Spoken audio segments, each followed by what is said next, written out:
होतं आणि सरांनी आपल्याला अतिशय सुंदर सुंदर कल्पनेवर व्याख्यान दिलेलं आहे. आणि आता पुन्हा एकदा सर आज आपल्यासाठी उपलब्ध झालेले आहेत. तर मी आजचा सरांचा जास्त वेळ न घेता आपण आजच्या This conference will now be recorded. तर आपण आजच्या सेशनला सुरुवात करूयात. मी रुद्राला विनंती करतो की त्यांनी धन्वंतरी स्तवनाने आजच्या सेशन सुरुवात करावी. हॅलो. हा, आवाज येतोय? नमामि धन्वन्तरिमादिदेवम् सुरासुरैर्वन्दित पादपङ्कजम् लोके जरारु भयमृत्यु नाशम् धातारम् ईशम् विविधौषधिनाम्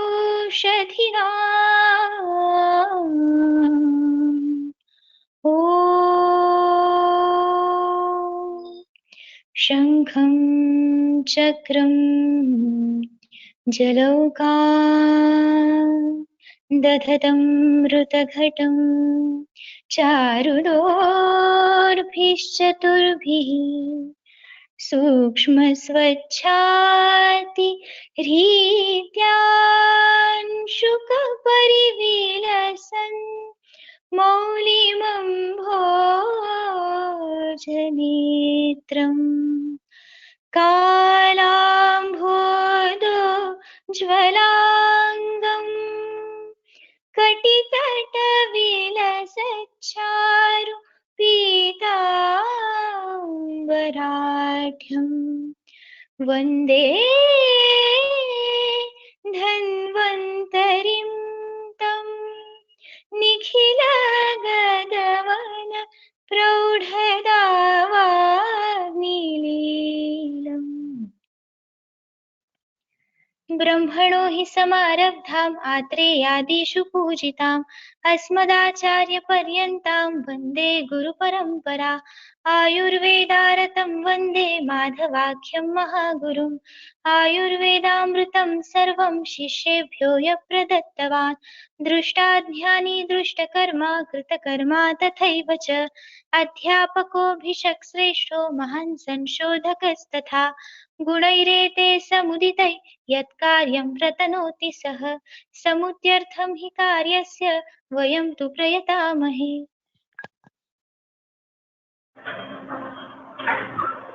धन्यवाद मृदुला. तर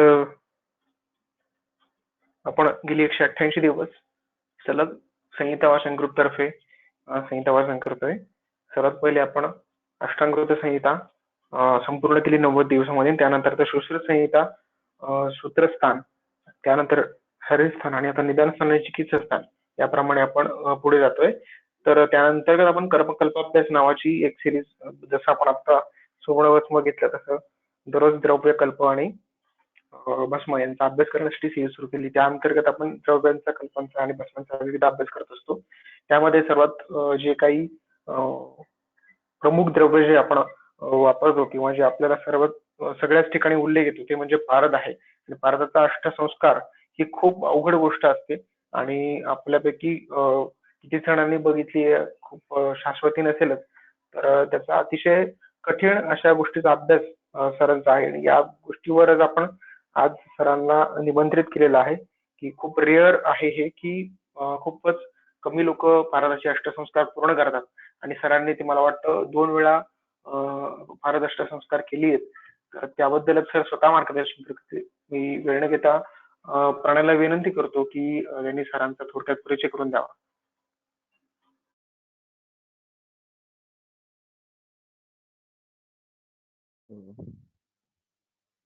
अगदी बरोबर. जसं केदारने सांगितलं की पारदष्ट संस्कार करणं ही फार कठीण आणि दुर्मिळ आहे. त्यात ते सरांनी 2 वेळा केलं आणि सर आज आपल्याला वक्ते म्हणून लाभले, हे आपलं भाग्यच आहे. तरी सरांचा परिचय देतो. सरांचं UG गोमंतक आयुर्वेद कॉलेज गोवा येथे झालेलं आहे. सरांचं PG हे सुमतीबाई शाह पुणे येथून रसशास्त्रामध्ये MD झालेलं आहे. सरांनी तसंच BA संस्कृत केलेलं आहे. सरांना आयुर्वेदामध्ये गुरु म्हणून वैद्य अनिल पानसे सर, वैद्य रघुवीर भिडे सर आणि वैद्य योगेश बेंडाळे सर हे लाभले आहेत.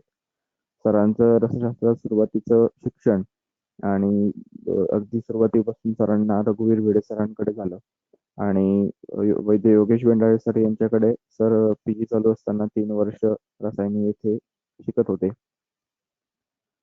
सरांचं तसं औषधीकरणाचा अनुभव हा फार आहे. सर सेकंड इयर पासून त्यांच्या UGच्या औषधीकरण करत आहे आणि तसंच भस्मीकरण सुद्धा करत आहे. त्यामुळे सरांना 10 ते 11 वर्षांचा औषधीकरण आणि भस्मीकरणाचा अनुभव आहे. सरांनी 2 वेळा पारदर्शक अष्टसंस्कार पूर्ण केले आणि आता रिसेंटली काही महिन्यांपूर्वी सरांचा दुसरा वेळेसचा पारदर्शक संस्कारचा प्रयोग पूर्ण झाला.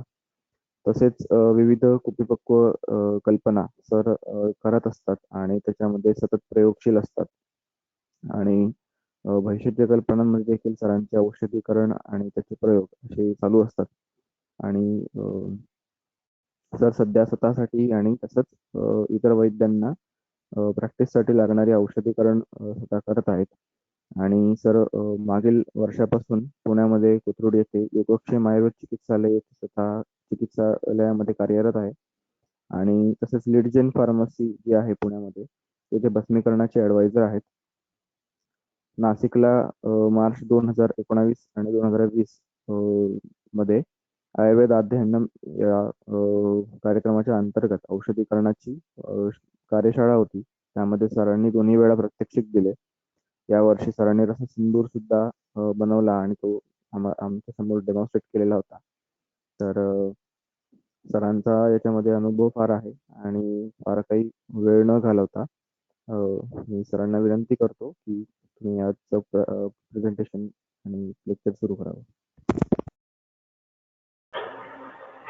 धन्यवाद प्रणय. सरांना विनंती करतो की सरांनी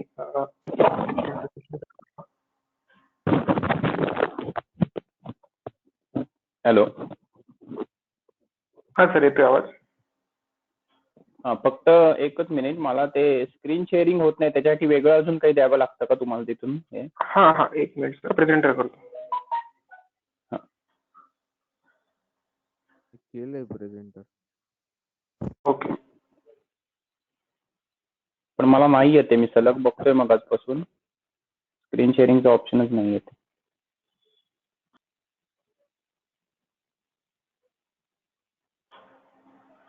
आता ट्राय करू. नाही ना, तो लॉक शेअर ऑप्शन लॉकच राहतो, म्हणजे जो क्लिकच होत नाही.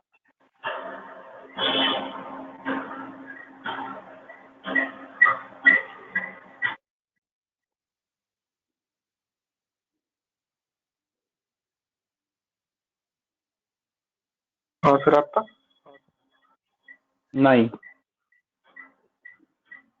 सर तुम्ही लॅपटॉप वरून कनेक्ट झालात ते लॅपटॉप नाव आहे का? हो. हा, लॅपटॉप वरती आहे स्क्रीन. लॅपटॉपलाच प्रेझेंटर केलंय ना? नाही सर, ऑर्गनायझर केले लॅपटॉपला आता. प्रेझेंटर दोन्ही केले. सॉरी, काय म्हणाला सर? ऑर्गनायझर पण केलंय आणि प्रेझेंटर पण केलंय.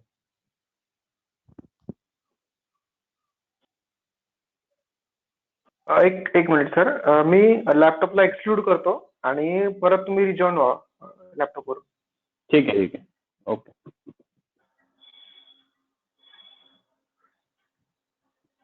सर रिजॉईन करा.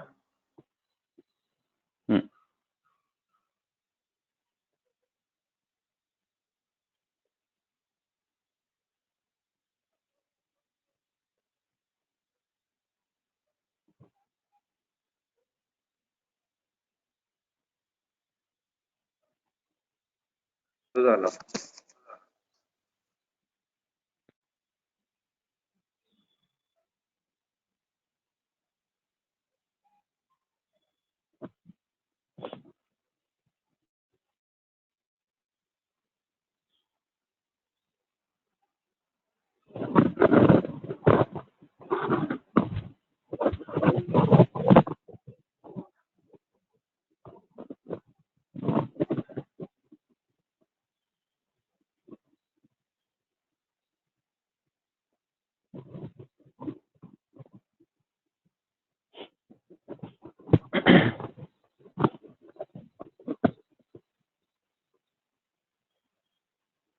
This करूयात अजून. conference will now be recorded. नमस्कार. संहिता वाचन ग्रुपने पुन्हा बोलायची संधी दिल्याबद्दल त्यांचे आभार. आणि नेटवर्क इश्यू म्हणा किंवा काहीतरी कारणांमुळे टेक्निकल थोडासा वेळ गेला त्याच्याबद्दल क्षमस्व. आज आपण पारद अष्टसंस्कार बद्दल बोलणार आहोत. आता समोर तुम्हाला अष्टसंस्कारित पारद ठेवलेला आहे, त्याचीच स्क्रीन दिसत असेल. चालू करायच्या आधी एक थोडंसं सांगू इच्छितो की ही जी काही पीपीटीची पीडीएफ आहे, खरं तर ही पीडीएफ आहे ही वैद्य गौरव डोंगरे सर यांनी बनवलेली आहे. मी तिचाच वापर करून तुम्हाला त्याच्यावरती सांगणार आहे. कारण हे पहिले जे संस्कार होते, पहिल्यांदा पारद अष्टसंस्कार जे केले ते वैद्य गौरव डोंगरे सर आणि मी असे एकत्र मिळून आम्ही केले होते. गौरव डोंगरे सरांचा त्याच्यात खूप मोठा सहभाग आणि मार्गदर्शन आणि मदत असं सगळंच होतं खरं तर. तर त्यामुळे त्यांनीच खूप डिटेल अशी ही प्रेझेंटेशन केलेलं आहे, त्याचाच वापर आपण इथे करणार आहोत. आत्ताच इंट्रोडक्शन करून देताना दोन्ही वेळा सांगण्यात आलं की पारद अष्टसंस्कार हे खूप कठीण आहेत. आणि खरं तर दुसरी काही सुरुवात करण्याआधी त्याच वाक्याने आता सुरुवात करावी लागेल. पारद अष्टसंस्कार खूप कठीण आहेत हे वाक्य सेकंड इयर BMS पासून बहुतेक डोक्यात असेल, माझ्या काय किंवा गौरव डोंगरे सरांच्याही. जेव्हापासून ते वाचलेलं असणार आहे तेव्हापासून हेच माहिती होतं की पारद अष्टसंस्कार कठीण आहे. उलट पक्षी जेव्हा पारद अष्टसंस्कार वाचायचो तेव्हा मात्र असं वाटायचं की पारद अष्टसंस्कार काही अगदीच सोपे आहेत. त्याच्यात खूप काहीतरी प्रचंड काहीतरी वेगळी गोष्ट आहे अशातला भाग नव्हता वाटत. खरं तर कुपीपक्व जर तुम्ही वाचलं किंवा करायला गेलं तर कुपीपक्वमध्ये खूपच काही कठीण गोष्टी येऊ शकतात नवीन असताना. त्यामध्ये वाचताना पारद अष्टसंस्कारात तर तसं काही कठीण वाटत नव्हतं. अष्टच काय, खरं तर सांगायचं तर अष्टादश सुद्धा काही लगेच असे नुसते वाचून कठीण वाटण्यासारखे नाही. पण लोकांनी मात्र सगळ्या की पारद अष्टसंस्कार कठीण आहेत, पारद अष्टसंस्कार कोणी करत नाही, केलेली खूप हाताच्या बोटावर मोजावी इतकीच लोक आहेत वगैरे वगैरे अशा गोष्टी सांगितलेल्या होत्या. आणि त्यामुळेच बहुधा तो सेकंड इयर पासून पुढे कितीतरी वर्ष करायचं म्हणून योग आला नाही. बरेचदा करण्याचा प्रयत्न करून परत थांबल्या गोष्टी. आणि नंतर मग एकदा मात्र गौरव डोंगरे सर आणि मी असं मागच्या वर्षी ठरवलं की नाही, आता बऱ्यापैकी आपल्याकडे साहित्य तर उपलब्ध आहे, तर पारद अष्टसंस्कार चालू करायचे. वेळही होता. दोघंही आम्ही कुठे तसं जॉईन तेव्हा नव्हतो, विशेष वेळ देण्यासारखा होता. आणि त्यामुळे अष्टसंस्काराला सुरुवात केली. आणि सुरुवात केल्यावर बरेचदा अष्टसंस्कार कठीण वाटण्याचं कारण हे असतं की अष्टसंस्कार पूर्ण होत नाही. आणि अष्टसंस्कार पूर्ण न होण्यामागे पुन्हा काही कारणं दिली जाऊ शकतात की ती काही शिवाचीच इच्छा नसेल किंवा काही आता योग्य काळ नव्हता, अमुक. असं खरं सांगायचं तर काही नाहीये. पारद अष्टसंस्कार पूर्ण होत नाहीत कारण खूप प्रचंड काळ चालणारा तो विषय होतो, जर तुम्ही पूर्ण वेळ त्याच्यात झोकून देऊन नाही केलं तर. थोडं करत राहिलात तर खूप मोठा काळ पारद अष्टसंस्कारना जातो. आणि खरं सांगायचं तर ते तसं अपेक्षितही नाही. पारद अष्टसंस्कार एकदा चालू केली की संपेपर्यंत सलग खरी करावी अशी गोष्ट आहे. आणि तसा जर वेळ दिला तर अगदीच खरंच न थांबता एका पाठोपाठ एक करत गेलो तर तसं थेरॉटिकली तर 28 ते 30 दिवसात सुद्धा होऊ शकतं. पण आपण एखादा संस्कार केल्यावर मध्ये जाणारा थोडा अर्धा दिवस वगैरे इतपत वेळ जर धरला तर आम्हाला सगळं करून त्याला पहिल्यांदा जेव्हा केले तेव्हा 45 दिवस लागले. यावेळी खरे तर थोडे जास्त लागले, कारण मध्येच नेमकं 5वा संस्कार होता लॉकडाऊन चालू झालं आणि त्यामुळे गोष्टी अनेक कठीण झाल्या. त्यामुळे जवळजवळ 60 दिवस यावेळी गेले. थोडासा मध्ये खंड पडला, पण तो नाही पडला तर लवकरात लवकर एका महिन्यात ही पारद अष्टसंस्कार करता येणं शक्य आहे. सांगण्याचाही महत्वाचा मुद्दा हा होता की पारद अष्टसंस्कार करताना सुद्धा सुरू जेव्हा केले मी आणि गौरव डोंगरे सरांनी, तेव्हा आमचा महत्वाचा आम्ही आमच्याशी बोलून जो उद्देश ठरवला तो हा होता की आपण रसशास्त्रात MD करतोय आणि बाकी सुद्धा प्रयोग काही करत असतो, पण पारद अष्टसंस्कार मात्र आतापर्यंत केले नाहीत. हे खरं सांगायचं तर हे लाजीरवाण आहे दुसऱ्याला सांगायला गेलो तर. आम्ही MD जर रसशास्त्रात होत असू आणि पारद अष्टसंस्कार आमच्या शास्त्राची एक महत्वाची जर गोष्ट आहे, अगदी पाया आहे, तर ते आम्हाला करावंच लागेल. आणि त्यामुळे आधी सगळ्यात पहिलं करायचं सर स्क्रीन गेली तुमची.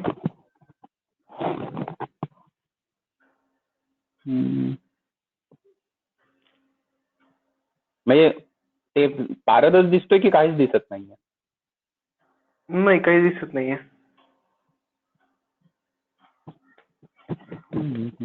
मला कनेक्टेड दाखवतंय, ऑफलाईन दाखवत नाही नेमकं. नाही सर, ते प्रेझेंटर तुम्ही दिसतच नाहीये ऍक्च्युली.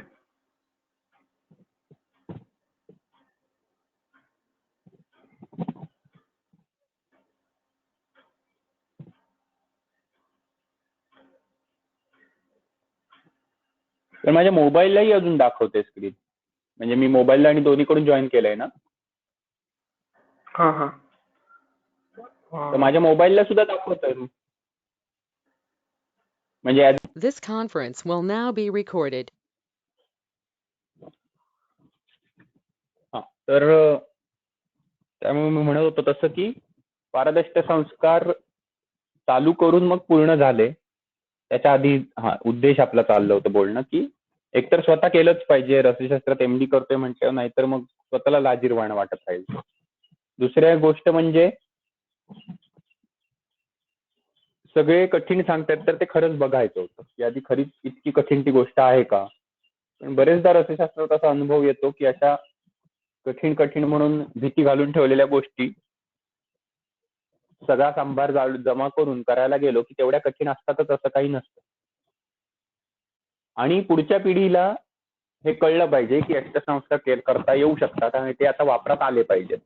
नुसतंच आपण मोठमोठ्या चर्चा करायच्या की पारद अष्टसंस्कारने हे होईल ते होईल, बुभुक्षित पारद होतो, जारण होतं आणि त्या पुढे पारद बंद किंवा पारद अगदी भस्मापर्यंतचे विषय, आणि वापरात मात्र साधा लसूण स्वरस शोधित पारद किंवा काही वेळा तर त्याच्याही पलीकडे मी ऐकलेलं आहे की लसूण शोधित सुद्धा नव्हे तर सायट्रिक ऍसिड घालून खालून घेतलेला पारद सुद्धा वापरणारे काही कंपनी आहेत. तर म्हणजे व्यवहार एका बाजूला इतका टोकाचा आणि चर्चा मात्र खूप आम्ही पांडित्याची करणार, असं करण्यापेक्षा रसशास्त्र हे खरं तर प्रॅक्टिकल सायन्स आहे. रसशास्त्रात नुसते चर्चांना काही महत्व नाही आणि उपयोगही नाही त्याचा. म्हणजे कालच एक चर्चा चालू होती की पारद शिवलिंग, पारदमणी, एक खरं तर काल बनवलेला जो ह्या लेक्चरचा वॉलपेपर, त्याच्यात सुद्धा त्याचे फोटो वगैरे होते. तर ह्या गोष्टींना सुद्धा अवास्तव महत्व लोकांमध्ये, समाजामध्ये रुजवून रसशास्त्र हे काहीतरी चमत्कार पूर्ण आहे असं काहीतरी भासवण्याचा प्रकार करणं हे काही योग्य ठरणार नाही. पारद काय किंवा पारदावर आधारित हे रसशास्त्र हे एक शास्त्र आहे आणि शास्त्रामध्ये चमत्कार नसतात. शास्त्रामध्ये सिद्धी नाही, ठराविकच महत्व असतं. शास्त्र हे सिद्धांतावर आधारित असतं आणि रसशास्त्राचेही स्वतःचे सिद्धांत आहेत आणि त्या सिद्धांतावर पूर्णपणे आधारित असं हे शास्त्र आहे. त्यामुळे नुसत्याच पांडित्याच्या कथांना इथे काही महत्व राहणार नाही. मराठीत सांगायचं तर बाप दाखव नाही तर श्राद्ध घाल, अशा प्रकारचं स्ट्रेट फॉरवर्ड हे शास्त्र आहे. थोडंसं मी आज बोलतोय हे एखाद वेळेस जास्तच स्ट्रेट बोलतोय असं वाटू शकेल, पण त्याची थोडीशी गरज आहे. चुकीचे प्रचार आजकाल केले जातात म्हणून.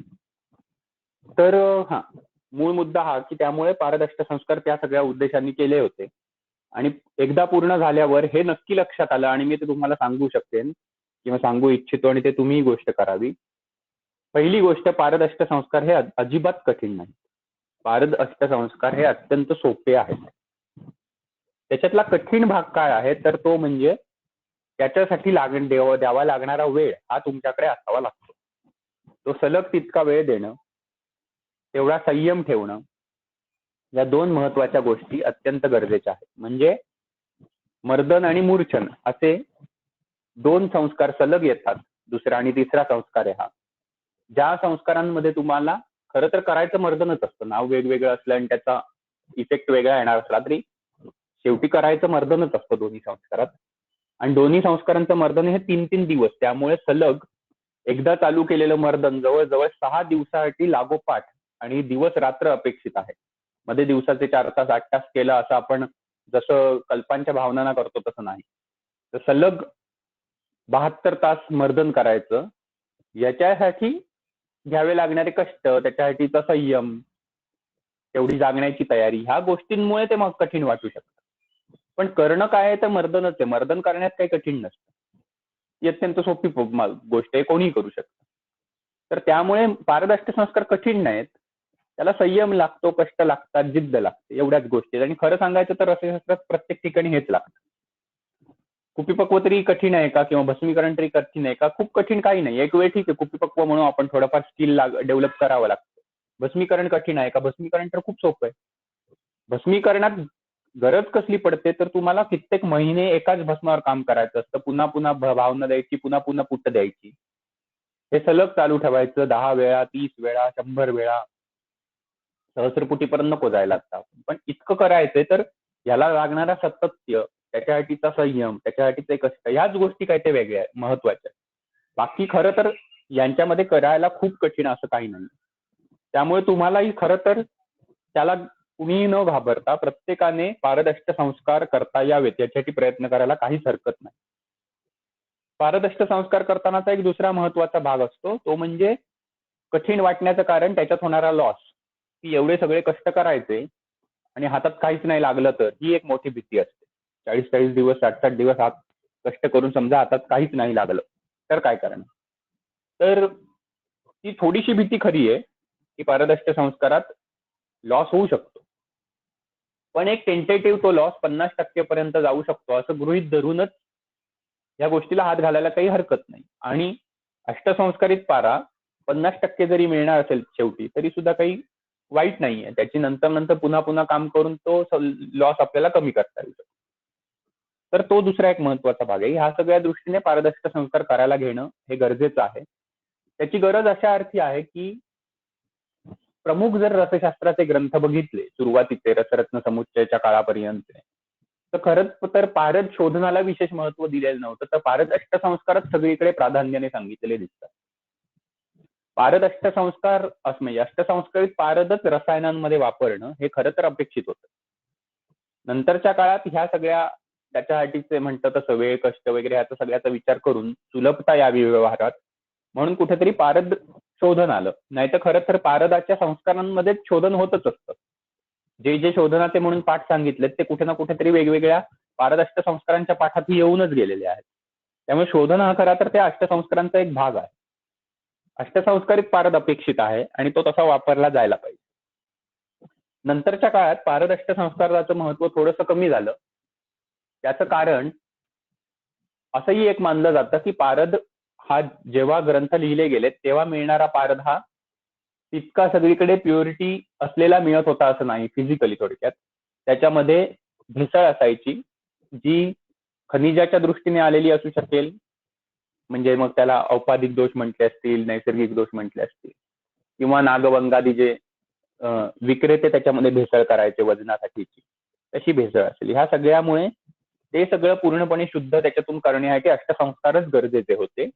पुढे 99.9% प्युअर व्हर्जिन मर्क्युरी मिळायला लागल्यामुळे ते गरज नाही असंही काही जणांचं मान्य आहे. मात्र ते 100% ग्राह्य धरणं योग्य नाही होणार.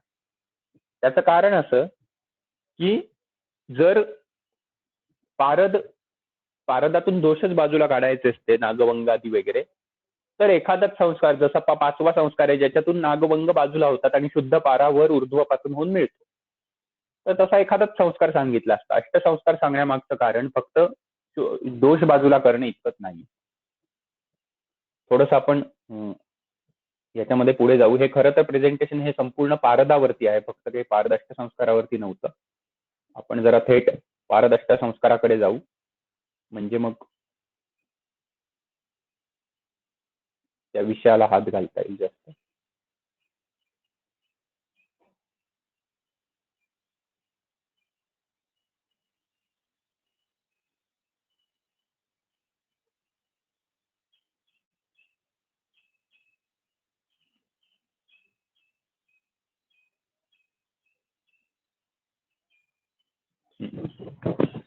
पारद संस्कार आता आपल्याला सगळ्यांना बरेचदा माहिती असलेली संस्काराची व्याख्या माहितीच आहे. संस्कारो ही गुणांतराधान. बस. तर इथे सुद्धा खरं तर तेच अपेक्षित आहे की फक्त संस्कार आम्ही अष्टसंस्कार म्हणतोय, त्याला शोधन नाही म्हणतो. तर त्याच्यातून भेसळ किंवा दोष फक्त बाजूला काढणं इतकाच काही अष्टसंस्कारांचा उद्देश नाही, तर त्याच्यामध्ये गुणांतराधान होणं हेही तितकंच अपेक्षित आहे आणि आयुर्वेदीय दृष्ट्या नेहमी त्याला महत्व दिलं जातं. म्हणजे खरी तर ही व्याख्या करत असताना संस्कार गुणांतराधानम उच्यते आणि काहीतरी दोषहरणम वगैरे असं पुढे काहीतरी जोडता आलं असतं, पण त्याला दुय्यम महत्व आहे. गुणांतराधान ह्यालाच नेहमी आयुर्वेदीय दृष्ट्या जास्त महत्व आलेलं आहे. पण दोष ते आपल्याला नकोच आहेत, ते तर काढणारच होत आपण. पण आपल्याला ते काढत असता असता शरीरासाठी उपकारक काय करायचं त्या द्रव्यामध्ये ह्याच्यावर जास्त फोकस करायचा असतो. आणि हे खरं तर रसशास्त्राचं वैशिष्ट्य म्हणावं लागेल. म्हणजे थोडंसं पारद संस्कारापासून बाजूला जाणं होईल विषयांतर, पण गमतीशीर भाग जसा की नॅनो पार्टिकल्स आजकाल गवगवा आहे भस्मांच्या बाबतीत लोकांमध्ये. आता बराच काळापूर्वी नॅनो पार्टिकल हा शब्द माहिती नव्हता, तेव्हा आपण भस्माला काही नॅनो पार्टिकल म्हणत नव्हतो. आता माहिती आहे म्हणून नॅनो पार्टिकल म्हणतोय. उद्या अजून काहीतरी शब्द कळला, अजून त्याच्यापेक्षा सूक्ष्म कळलं तर तेही म्हणू एखाद वेळेस. पण nano particle modern science, nano particles हे काही मॉडर्न सायन्समध्ये जे वापरले जायला लागलेत आजकाल, ते काही पूर्ण सेफ नाही आहेत त्यांच्या दृष्टीने, त्याला टॉक्झिसिटी येते. मात्र आयुर्वेदीय दृष्ट्या चांगल्या प्रकारे बनवलेल्या भस्माला हे अधोरेखित करावं लागेल चांगल्या प्रकारे, कारण नाहीतर आजकाल टॉक्झिसिटीची उदाहरणं मिळत आहेत, पण योग्य प्रकारे जर भस्म बनवला असेल तर त्याला टॉक्झिसिटी येत नाही. त्याचं सगळ्यात महत्वाचं कारण हेच आहे की आपल्या ग्रंथकारांनी फक्त सूक्ष्मातिसूक्ष्म कण बनवण्यावर फक्त लक्ष दिलं नाही. जर तसं असतं तर आजकाल जे खूप चांगले टेक्नॉलॉजी आलेल्या आहेत, त्याच्या मशीन्सद्वारे तुम्ही फाईन पावडर बनवू शकता, केमिकली तुम्ही डिझॉल्व्ह करून त्याच्या फाईन पावडर्स करू शकता आणि मग नॅनो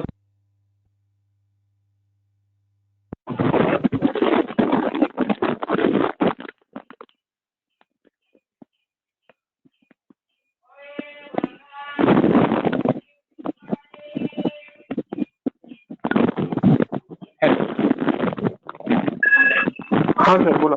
हा सर येतोय आवाज.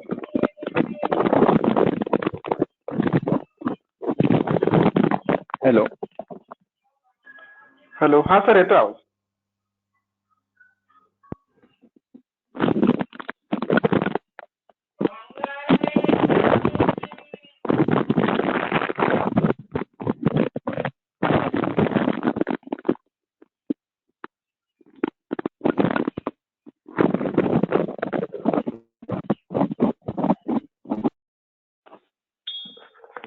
हॅलो हा सर येतोय आवाज. आवाज येतो? हा. हो सर येतोय आवाज येतोय.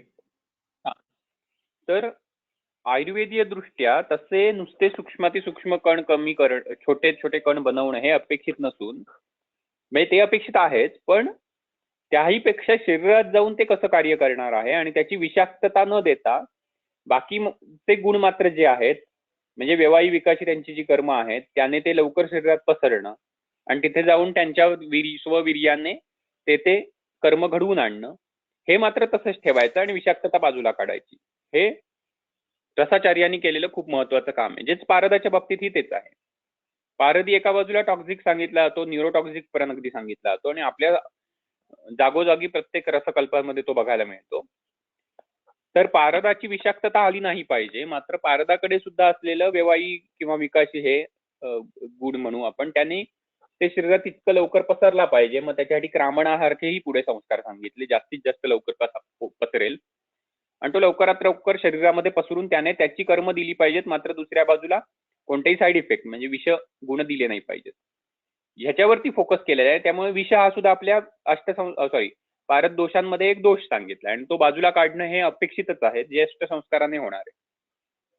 तर अशा प्रकारे गुणांतराधान हे शरीराला नको असलेले त्याच्यातले दोष बाजूला काढणं आणि शरीरासाठी उपकारक होतील असे काहीतरी गुणांचं त्याच्यामध्ये स्थापना करणं किंवा वर्धन करणं, याच्यावरती जास्त फोकस दिलेला आहे. आणि आयुर्वेदीय दृष्ट्या आपल्याला त्याच्यावरतीच जास्त लक्ष दिलं पाहिजे. म्हणजे अष्टसंस्कार केलेल्या पारदामध्ये खूप काहीतरी, म्हणजे प्युरिटी फक्त एक सोडून बाकी खूप पॅरामीटर्स आपल्याला मॉडर्न टेक्नॉलॉजी वापरून शोधता आता येत आहेत, अशातला काही भाग नाहीये किंवा तेवढे सगळे प्रयत्नही केले नाही गेलेत. मात्र आयुर्वेदीय दृष्ट्या गुण कसे बदलत असतील हे आपण अष्टसंस्कार बघत असता करत असता काही प्रमाणात आपल्याला नक्की अंदाज येतो. जसं इथे दुसरं व्याख्या आहे, शोधनम दोषहरणम संस्कारस्य बल तेजसो अभिवर्धनम असं पारद संहिता सांगते की शोधन सुद्धा आहे, ते दोषहरण आहे शोधन म्हटल्यावर. आणि संस्कार हे कशासाठी आहेत तर बल तेजसो अभिवर्धनम, बल आणि तेज, पाऱ्याचं बल आणि पारदाचं तेज यांचं अभिवर्धन करण्यासाठी. पारद तेज हा जो विषय आहे हा थेट आपल्याला अष्टसंस्कारांमध्ये लगेच लक्षात येतो. पारद अष्टसंस्कार करायला घेण्याआधीचा पारद आणि पारद अष्टसंस्कार झाल्यानंतरचा पारद याच्यामध्ये झालेला तेजामधला बदल आपण अष्टसंस्कार करत असता असता सहज आपल्याला समजून घेता येतो, इतका तो लक्षात येणारा विषय. बल हे असं काही थेट लक्षात नाही येणार, पण आपण चिकित्सेमध्ये जेव्हा त्या पारदाला वापरतो तेव्हा मग त्याचं बल आपल्याला समजून घेता येतं. आता इथे मुद्दामून सरांनी एक हे पण ठेवलेलं आहे, गौरव सरांनी, की शोधन काय आहे तर द्रव्यस्थित दोष नाशन करतं फक्त. मात्र संस्कार काय करतात तर द्रव्यस्थित दोष नाशन करतातच, पण बल आणि तेजाचं वर्धनही करतात. हा शोधन आणि संस्कारातला फरक आहे. म्हणून शोधन करून पुरतं का तर हो, पारदात शुद्ध पारदच आतापर्यंत कितीतरी काळ आपण वापरत आलोय जवळजवळ सगळे वैद्य, आणि त्याने सुद्धा कधी आम्हाला साईड इफेक्ट दिसले नाहीयेत. म्हणजे पुरतं काही नाही तर शोधन पुरतं, पण ते काय करतं तर पाऱ्याचे दोष बाजूला करतं आणि जसा आहे तसा पारा काम करतो. त्याच्याऐवजी जर आम्ही संस्कार केले तर ते दोष नाश होईलच, पण तो पारा जसा आहे तसा न राहता त्याच्यामध्ये असलेल्या बलाचं आणि तेजाचं वर्धनही होईल. या गोष्टीला जास्त महत्व आहे. आता पारद रससंस्कार संख्या किती आहे तर आपल्याला माहितीये की पारद हे आता आपण अष्टसंस्कार बघतोय, मात्र 18 संस्कार आहेत, म्हणजे 18 संस्कार आहेत. मात्र 8 पासून पुढचे जे संस्कार आहेत ते सगळेच काही थेट देहासाठी म्हणजे व्याधीनाशनासाठी नाही आहेत, तर ते लोहवाद आणि देहवाद, म्हणजे लोह एका धातूपासून दुसरा धातू बनवणं वगैरे इत्यादीच्या काही वेगवेगळ्या प्रक्रिया, आणि देहवाद मोक्षासाठीचं देहसिद्धी जी आहे त्याच्यासाठीचे आहेत. 1 ते 8 ह्या ज्या आहेत त्या मात्र व्याधीनाशनासाठीच्या आहेत किंवा रसायन कर्मासाठी सांगितलेल्या आहेत आणि त्या कराव्यात. काही ठिकाणी असाही आपल्याला रेफरन्स मिळतो की कमीत कमी 5 तरी संस्कार करावेत. म्हणजे संस्कारात सुद्धा नंतर असं एक हे करण्यात आलं की अष्टसंस्कार खरे तर गरजेचे रसायनार्थ, त्याच्या पुढे जाऊन कमीत कमी तुम्ही 5 तरी संस्कार करावेत. आता ह्याच्यात एक गोष्ट नक्की लक्षात घ्यायला पाहिजे की कमीत कमी आपण अष्टसंस्कारित पारद समजा प्रत्येक कल्पात वापरणं शक्य होणार नसेल, त्याची व्यावहारिक कॉस्ट वगैरे ह्या गोष्टी असतील समजा, पण रसायन हा एक महत्वाचा अष्टसंस्कारित पारदाचा हे दिलेला आहे फल. त्यामुळे कमीत कमी रसायन म्हणून जे आपल्याला कल्प वापरायचे असतील त्याच्यामध्ये तरी अष्टसंस्कारित पारद वापरला गेला पाहिजे. आणि मग नुसत्या व्याधीनाशनार्थ सुद्धा खरा तर अष्टसंस्कारित चांगला, पण ठीक आहे की व्यवहार म्हणून आपण एक वेळ सामान्य शोधित पारद वापरायला हरकत नसेल, पण रसायनार्थ तरी अष्टसंस्कारित पारद आपल्याला वापरला पाहिजे. 8च्या पुढचे संस्कार आहेत हे मात्र खरे तर कठीण आहेत लोकांकडून, परत ते सुद्धा केलेलीच लोक कमी आहेत, त्यामुळे आता तरी हे लोकांकडूनच ऐकलेलं आहे की पुढचे एक संस्कार कठीण आहेत आणि स्वतः अजून केलेले नाहीत. त्यामुळे सध्या तरी म्हणावं लागेल की कठीण आहे. तेही एकत्र करता त्याच्या लक्षात, पण अजून त्याला हात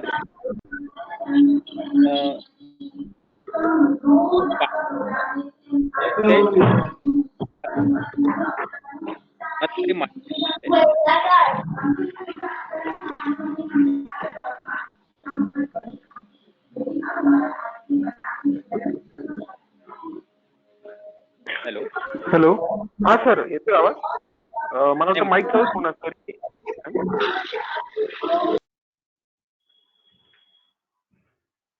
हा ठीक आहे. तर पाऱ्याच्या गती हा पारद संस्कार करण्याच्या आधी थोडासा माहिती असावा असा विषय आहे. त्याचं कारण पारद संस्कारामध्ये जो एक आपण कठीण का पारद संस्कार ह्याच्यात जो एक मुद्दा म्हटला की पारद लॉस होण्याची शक्यता, तो लॉस होण्याची सगळ्यात मोठं कारण पारद गती असतात. पारद गतींमुळे पारदाचा लॉस होत असतो आणि त्यामुळे त्या होऊ नयेत ह्याच्यासाठी कमीत कमी आपल्याला त्या गती कोणत्या हे माहिती असणं गरजेचं असतं. थोडंसं आधी घेऊन जातो मी तुम्हाला, तिथे तुम्हाला त्या बघायला मिळतील खऱ्या तर.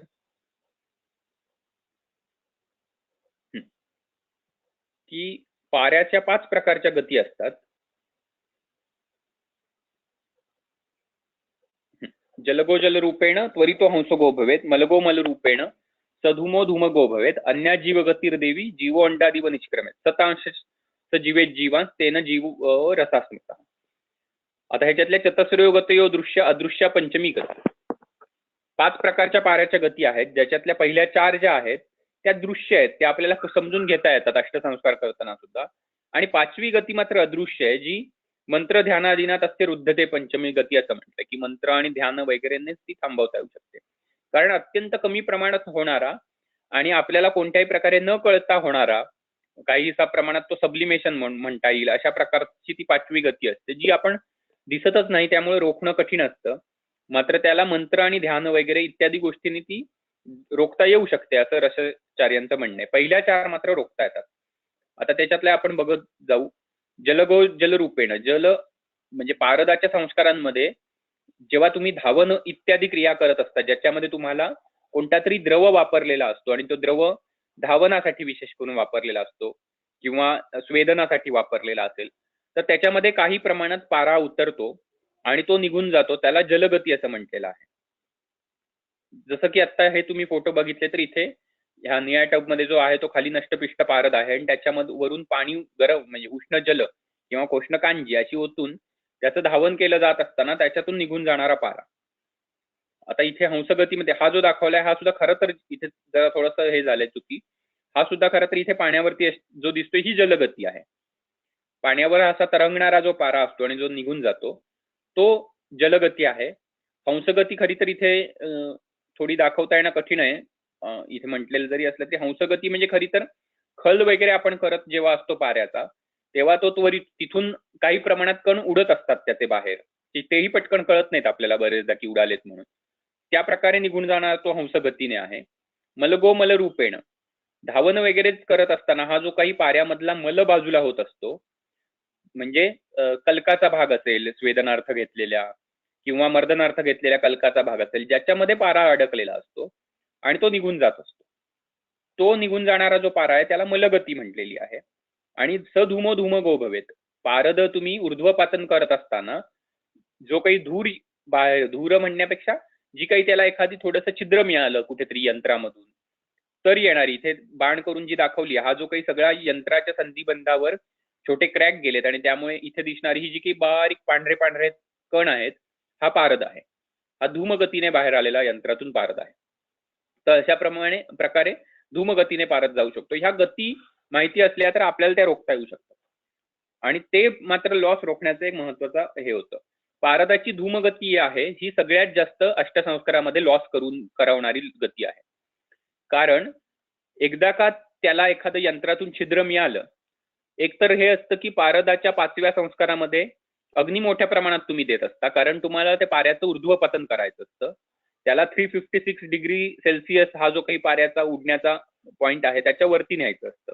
त्यामुळे जवळजवळ 400-450 डिग्रीला तुम्ही पाऱ्याचं तापमान नेलेलं असतं आणि त्या तापमानाला पारा पटापट वाफेच्या स्वरूपात उडत असतो आणि तो वर जाऊन वरच्या मडक्याला थांबणार असतो थंड प्रदेशात. मात्र त्याला जर कुठेतरी छिद्र मिळालं तर मग तिथून तो इतका सूक्ष्म असतो की इतका पटापट जायला लागलो की एकाच संस्कारामध्ये सुद्धा कधी कधी 10-20% इथपासून ते माहिती नाही 50% सुद्धा एखाद वेळेस होऊ शकेल. कारण जास्तीत जास्त आतापर्यंत आमचा झालेला हा 1 किलो पारद घेतलेला असताना 100 ग्रॅम जवळजवळ लॉस एका वेळी धूमगतीतून झालाय. म्हणजे 10% पर्यंत लॉस होतो हे तरी नक्की बघितलेलं आहे. तर अशा प्रकारे धूमगतीतून सुद्धा जाऊ शकतो पारद. तर ह्या गती आपल्याला माहिती असल्या तर त्या कशा रोखायच्या हे ठरवता येईल. ते मी तुम्हाला आता वेळोवेळी पुढचे संस्कार करत असताना एक एक गती कशी रोखता येऊ शकते ते सांगतो. पारद संस्कारांमध्ये आता आपण आता हे मगाशी आत्ता बोलून गेलो होतो आपण की 18 संस्कार आहेत, त्याच्यातले 8 संस्कार हे जे पहिले दिलेले आहेत. म्हणजे अष्टादश संस्काराचं जर आपण ग्रंथोक्त वर्णन बघितलं तर त्यात स्वेदनम तदनुमर्दन मूर्छनम च उत्थापन पातन रोध नियामनानी संदीपन गगन भक्षण मात्र संचारणम गर्भगता द्रुतिश्य बाह्य द्रुती सूतक जारणास्यात रागस्तथा कारण कर्म पश्चात संक्रामण वेद विधी शरीर योग तथा अष्टादशधात्र कर्म. अशा प्रकारे 18 कर्म 18 पारद संस्कार वर्णित आहेत आणि त्याच्यातले आपले हे जे काही पहिले 8 आहेत स्वेदन मर्दन मूर्छन उत्थापन पातन रोधन नियमन आणि दीपन हे आपण 8 संस्कार करणार असतो पाऱ्यावर. आणि ह्या क्रमाने आपण बघितल्यावरच पुढे आपल्याला कळतं की शेवटचं नाव काय आहे तर दीपन आहे. म्हणजेच काय होणार आहे तर हे 8 संस्कार जेव्हा आम्ही करू, अष्ट संस्कार, त्याच्यानंतर मिळणारा पारद हा कसा असणार आहे, तर तो दीप्त असणार आहे. त्याचा स्वतःचा जो काही अग्नी आहे तो दीप्त असणार आहे. आणि ह्या गोष्टीला खूप महत्व आहे की पुन्हा एकदा काही लोकांनी जी मतं मांडलीत की फक्त फिजिकल इम्प्युरिटी बाजूला काढायची आणि आता 99.9% प्युअर मिळतो मर्क्युरी म्हणून गरज नाही, तर खरं तर असं योग्य म्हणणं, हे म्हणणं योग्य नाही ठरणार. कारण आपल्या आयुर्वेदीय सिद्धांतांना धरून आपण प्रत्येक द्रव्यामध्ये अग्नी असतो असं मानतो. म्हणजे ग्रहणी अध्याय चरकांचा वाचत असताना चक्रपाणींची टीका बघितली तर त्यांनी प्रत्येक अग्नी द्रव्यामध्ये असणाऱ्या भौतिक अग्नीला सुद्धा महत्व दिलंय. आणि मग त्याच्यानुसारच आपल्याला माहितीये की म्हणून कोणतंही द्रव्यामध्ये होणारं परिवर्तन जे आहे, एखादं फल आधी आम स्वरूपात असणं, मग ते पक्व होणं आणि मग त्याच्यामध्ये कुशण्याची क्रिया होणं, ते गळून पडणं झाडावरून, या सगळ्या ज्या काही स्थित्यंतर असतात ही त्या द्रव्यस्थित असणाऱ्या अग्नीमुळेच घडणारी स्थित्यंतर असतात. आणि तो अग्नी आहे म्हणून ही स्थित्यंतर होत आहे. तर असा अग्नी जगातल्या प्रत्येक द्रव्यामध्ये त्याचा हा स्वतःचा भौतिक अग्नी आहेच. मात्र तो ते परिवर्तन करू शकेल की नाही किंवा किती लवकर करू शकेल याच्यासाठी लागणारा वेळ बदलू शकतो. म्हणजे भाज्या जर बघितल्या आपण, हिरव्या कुठल्याही पालेभाज्या, तर त्यांच्यामध्ये होणारे स्थित्यंतर पटापट होत असतं, लगेच ती 1-2 दिवसात कुजून जाऊ शकतात. तेच मात्र फळांमध्ये होणारं स्थित्यंतर हे त्या मनाने सावकाश आहे. धान्यांमध्ये होणारं स्थित्यंतर स्वतःहून त्यांच्यामध्ये बघितलं तर ते अजून स्लो असतं. म्हणजे आपण पुराणं उलट वापरतो, ती काही खराब झालेली नसतात, लघु होतात फक्त स्थित्यंतर होत. आणि खनिजांमध्ये होणारी, धातूंमध्ये होणारी स्थित्यंतर ही अत्यंत कमी वेळाची आहेत. म्हणजे मग आजकाल त्याला तुम्हाला मॉडर्न सायन्समध्ये हाफ लाईफ नावाचा एक काही 100 वर्ष ते 1000 वर्षाचा विषय वाचायला मिळेल की हाफ लाईफ म्हणजे किती काळानंतर ते धातू मध्ये काही बदल होऊ शकतात. तर त्यामुळे ह्याच्यातली स्थित्यंतर खूप सावकाश असतात. आणि हाच विषय दातारशास्त्रींनी जर मांडलेलाही बघितला पंचभौतिक सिद्धांतानुसार, तर त्यांनी भस्मीकरणाच्या बाबतीत पंचभौतिक सिद्धांत सांगताना ते महत्व अधोरेखित केलंय की ही खनिजे ही आहेत किंवा हे जे धातू आहेत ज्याच्यामध्ये पारा सुद्धा येतो, हे बराच काळ भूगर्भामध्ये पडून राहिलेले आहेत. त्याच्यावरती जमिनीचा मोठा स्तर भार दिलेला असतो, ज्याच्यामध्ये दाब असतो. दुसऱ्या बाजूला उष्मा असते अग्नी म्हणजे जमिनीमधली. आणि सगळ्यात महत्वाचं आहे की जमिनीमध्ये आत असल्यामुळे प्रकाशाचा थेट संपर्क नाही, अत्यंत काळोख्या जागी पडून राहिलेले असल्यामुळे एका अर्थी त्याच्यावरती आलेलं म्हणजे दाबामुळे आलेलं गुरुत्व आणि हे काळोख वगैरे ह्या दृष्टीने विचार केला तर त्रिगुणांच्या भाषेत बोलायचं झालं तर ह्याच्यावर मध्ये तमचं आवरण कुठेतरी आलेलं असतं असं म्हणावं लागतं. की खनिजांवरती, धातूंवरती एक मोठ्या प्रमाणात तमाचं आवरण आलेलं असतं. आणि आम्हाला भस्म करताना पुन्हा पुन्हा अग्नी आम्ही का देतो, तर त्याचं तेच कारण आहे की आम्हाला हे तमाचं आवरण भेदून आम्हाला त्याचा अग्नी प्रदीप्त करायचा असतो. म्हणजे रसरत्न समुच्चयाच्या काही श्लोकांमध्ये ही वर्णन आहे की भस्मांमध्ये सुद्धा यथा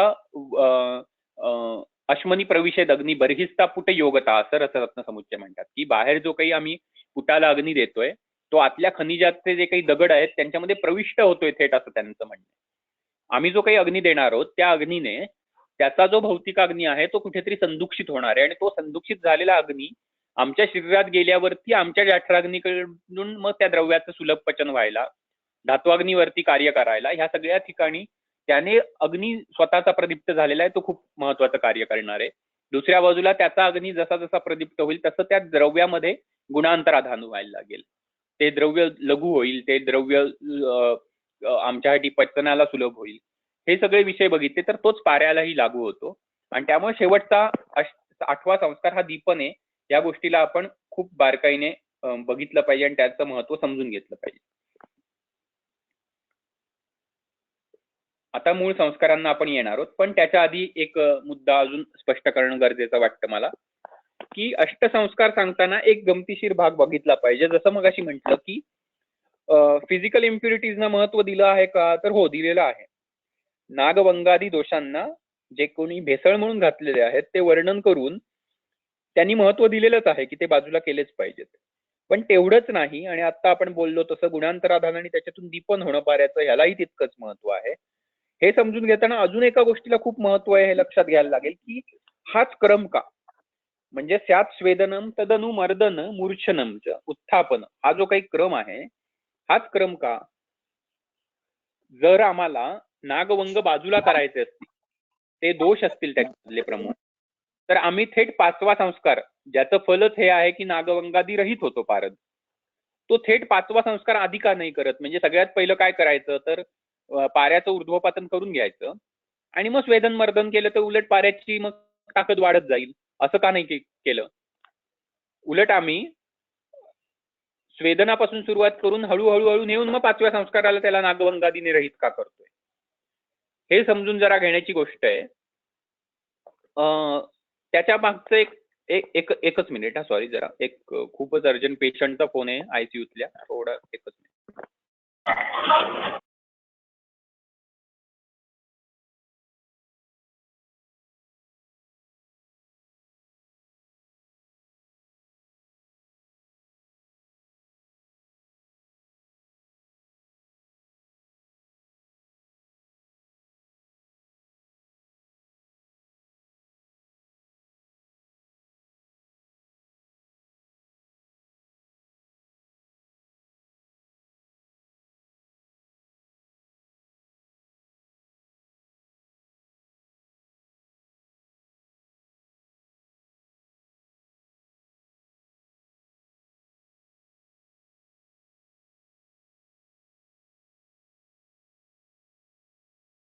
होतो This की थेट conference will now be recorded.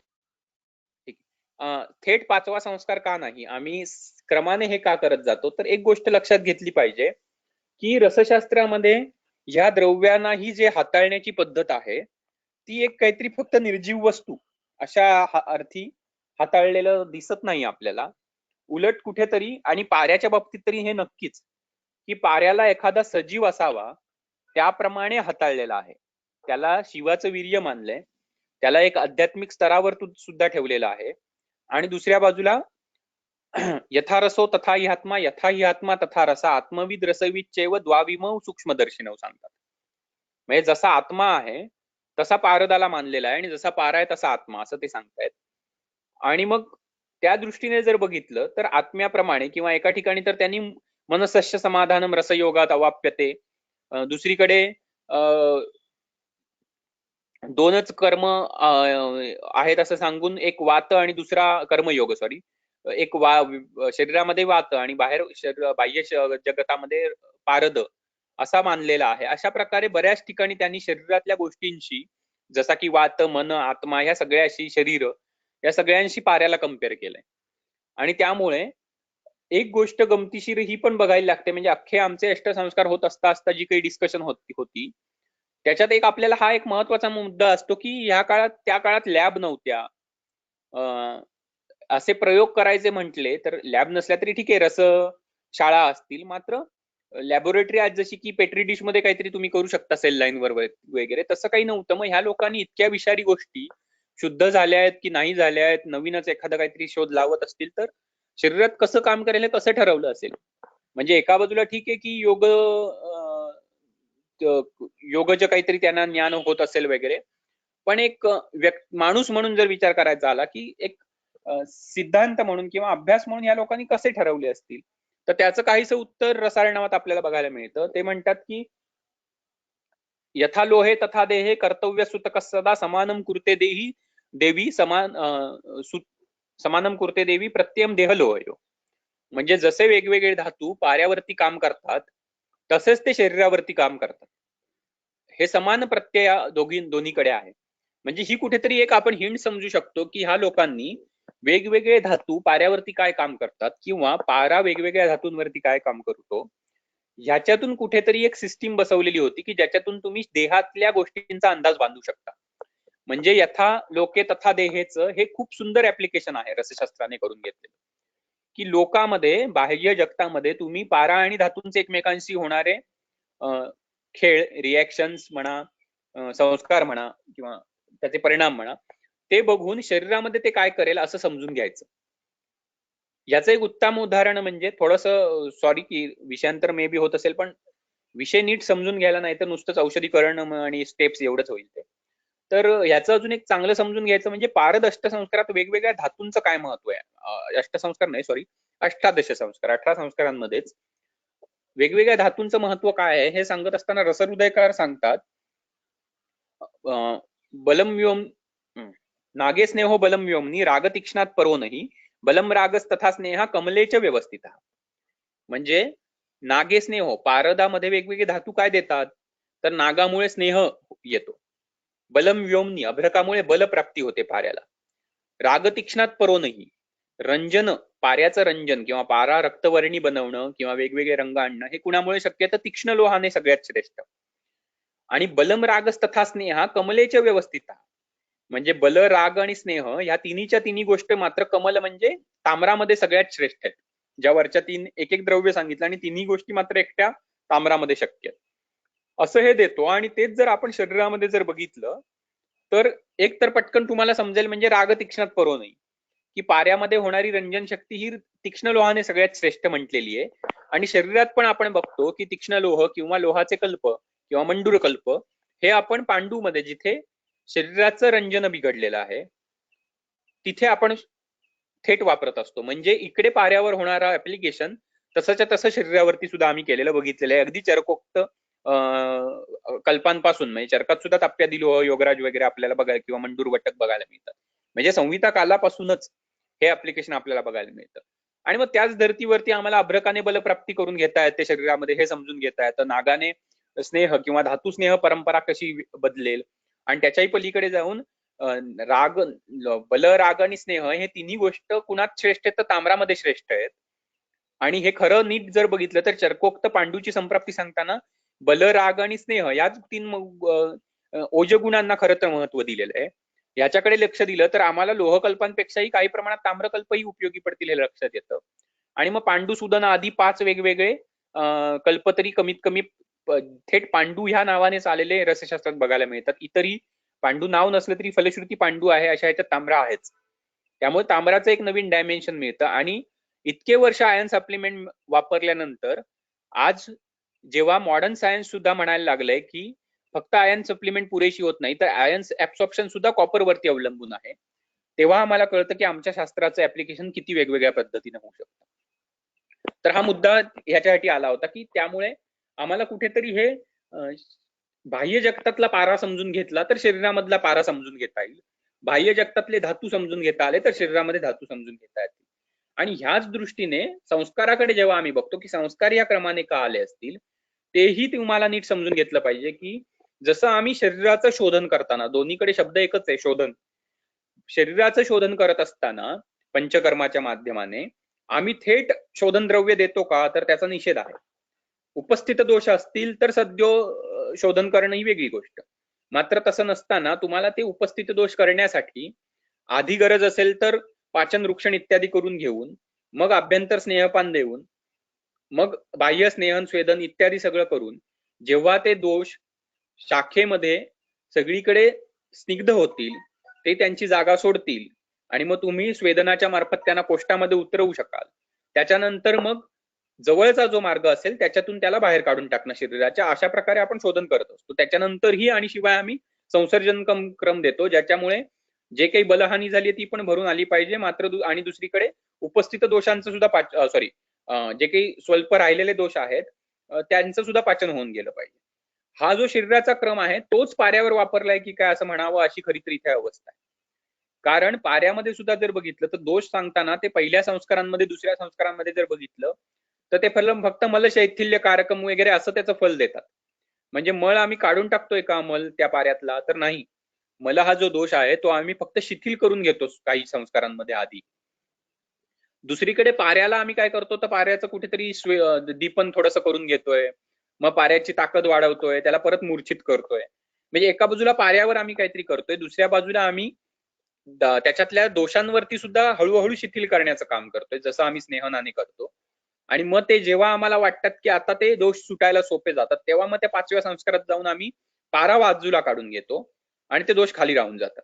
आणि मग जो वर आलेला पारा आहे ज्याच्यामध्ये आता शुद्धी पूर्ण झाली, आता त्या पाऱ्याला ताकद देण्यासाठी मग आम्ही पुढे रोधन, नियमन आणि दीपनापर्यंत त्याला नेतो आणि त्याचा अग्नी पुन्हा पूर्ववत नव्हे तर उलट अधिकच चांगला करून देतो.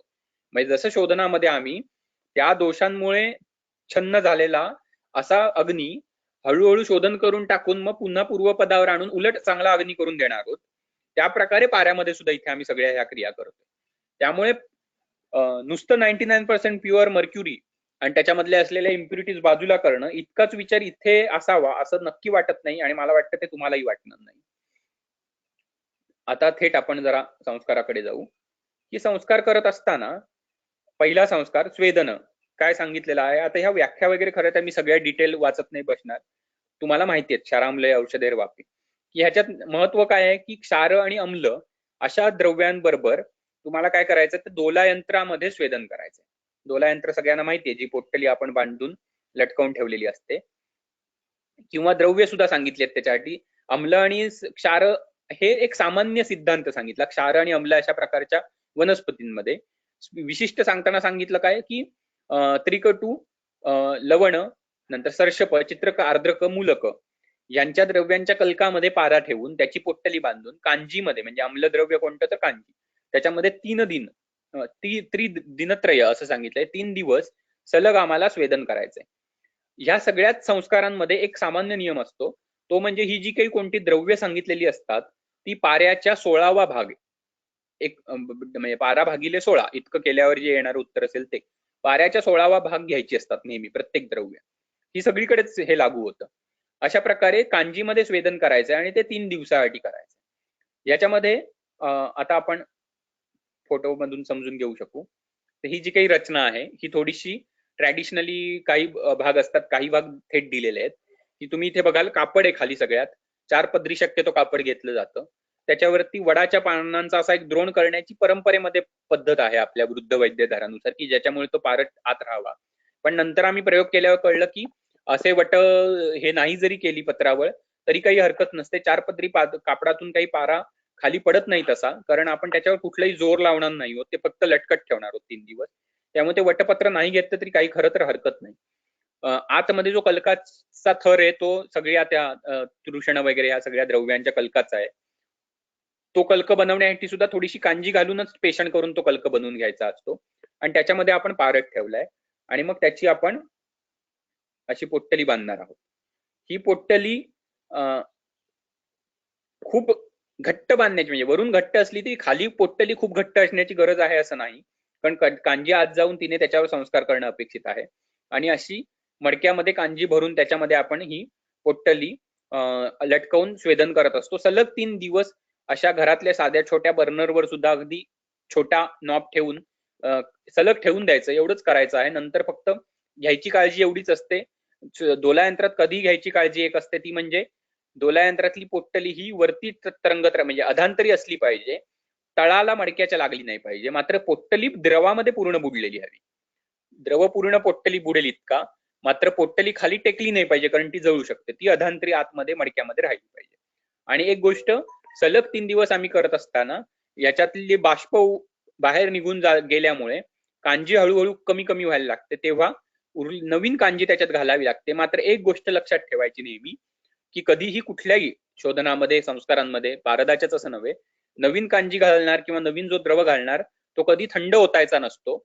आतला ज्या तापमानाचा द्रव झाला असेल त्याच तापमानाचा बाहेर तो द्रव बनवून तो द्रव त्याच्यात ओतणं अपेक्षित असतं, कारण तोची जी काही उष्णता निर्माण झाली ती कुठेही हॅम्पर झाली नाही पाहिजे या संस्कारामध्ये.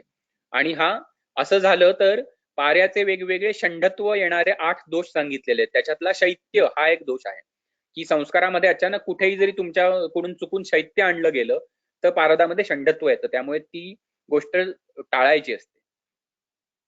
आणि मग स्वेदन पश्चात आता तुम्ही हा बघू शकता पारद.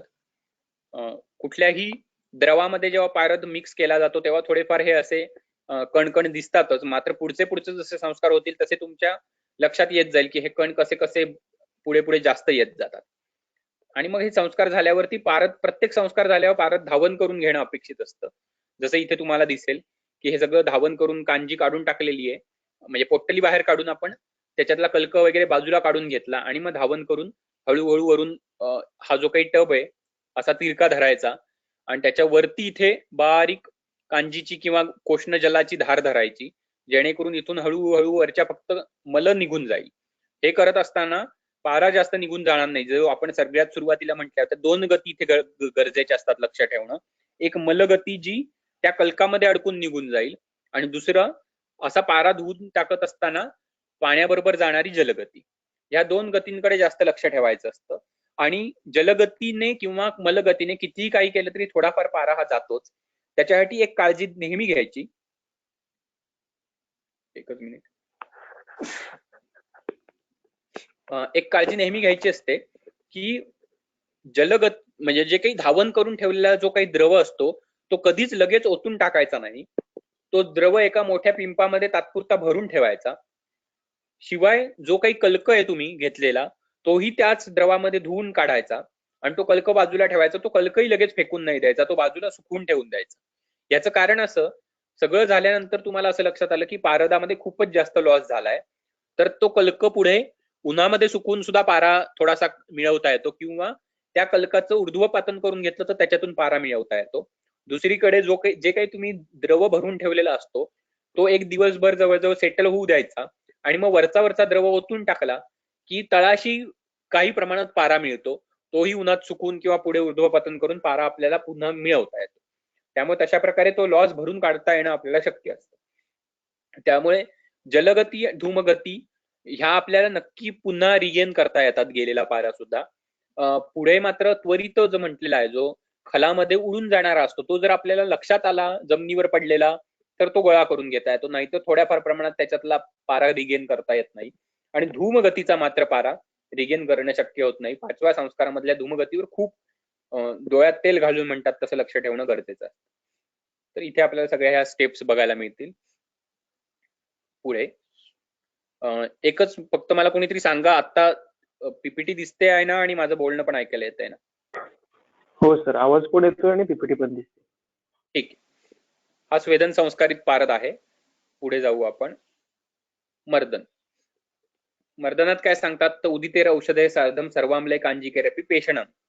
तर मर्दन म्हणजे काय करायचं असतं, आपण जे नेहमी मर्दन करतो तेच की त्याच्यामध्ये आपल्याला पेषण करायचं असतं खलवामध्ये घेऊन. आता ह्याच्यामध्ये होणारा परिणाम काय आहे, तर बहिर्मल विनाशनम. सॉरी, इथे तुम्हाला बघता येईल आधी की इथे लिहायचं राहिलं असेल की मलशैथिल्यकारक असतोय स्वेदन जो असतो संस्कार, तो तुम्ही तिथे कोष्ण द्रवामध्ये सलल त्याला 3 दिवस स्वेदन करत असता. त्यामुळे त्याचं फल काय मिळतं, तर जो मल असतो त्याच्यातला तो शिथिल व्हायला मदत होते, मलशैथिल्य निर्माण होतं पहिल्या संस्कारातून, हे त्याचं फल आहे. आणि दुसऱ्या बाजूला पारदाच्या बाबतीत काय होत असेल, तर जे काही सामान्य सूत्र सांगताना सांगितलं की क्षाराम्ले औषधेर वापी, क्षार आणि अम्ल अशा प्रकारच्या औषधींमध्ये तुम्ही स्वेदन करत असता. त्यामुळे फल काय आहे हे समजून घेताना काही महत्वाचे सिद्धांत रसशास्त्रात आहेत. विषयालय म्हणून सांगून ठेवतो की रसरत्न समुच्चयादी ग्रंथ, रसरत्न समुच्चय हा ग्रंथ खूप बारकाईने जर वाचला तर बऱ्याच गोष्टी नक्की कळतात, पण काही गोष्टी या पटकन न कळण्यासारख्या बरेचदा होऊन जातात, आपल्याकडून मिस होतात.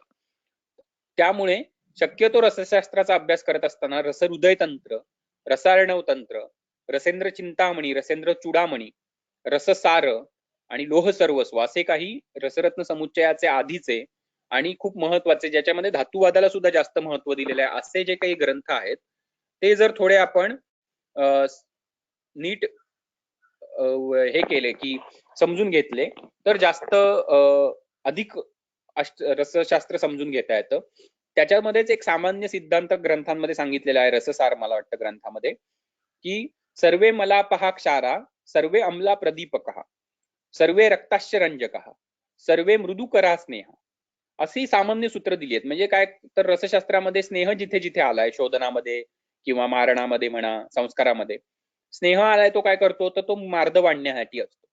अम्लद्रव्य आलेली असतात ती का असतात, तर प्रदीपक आहेत, ती अग्निदीपन करणारी असतात, त्या द्रव्याचाही म्हणून आलेली असतात. जिथे क्षार आले असतात ते का असतात, तर ते मलापह आहेत, मल बाजूला काढून टाकणारे असतात. तर आपल्याला त्यामुळे लक्षात येईल की अम्ल आणि क्षार वापरले, त्यामुळे एका बाजूला क्षारामुळे इथे मल बाजूला काढण्यासाठी शैथिल्य आणणं. म्हणजे आपल्याला माहितीये की क्षार कसे असतात, तर आधी काय करतात, तर ते स्राव निर्माण करतात, मग शोषण करतात. तर त्यामुळे इथे स्राव निर्माण करून मल शिथिल होण्यासाठी क्षार वापरले. तर पारदामध्ये बदल जो झाला पाहिजे त्याच्यासाठी पारदाचं दीपनाची सुरुवात व्हावी हळूहळू, याच्यासाठी अम्लद्रव्य पण वापरलं. आणि एका बाजूला अम्लद्रव्य हे क्षालन करणारं, त्यामुळे मल शिथिल करून बाजूला काढणार आहे, ह्या दृष्टीने सुद्धा महत्वाचं.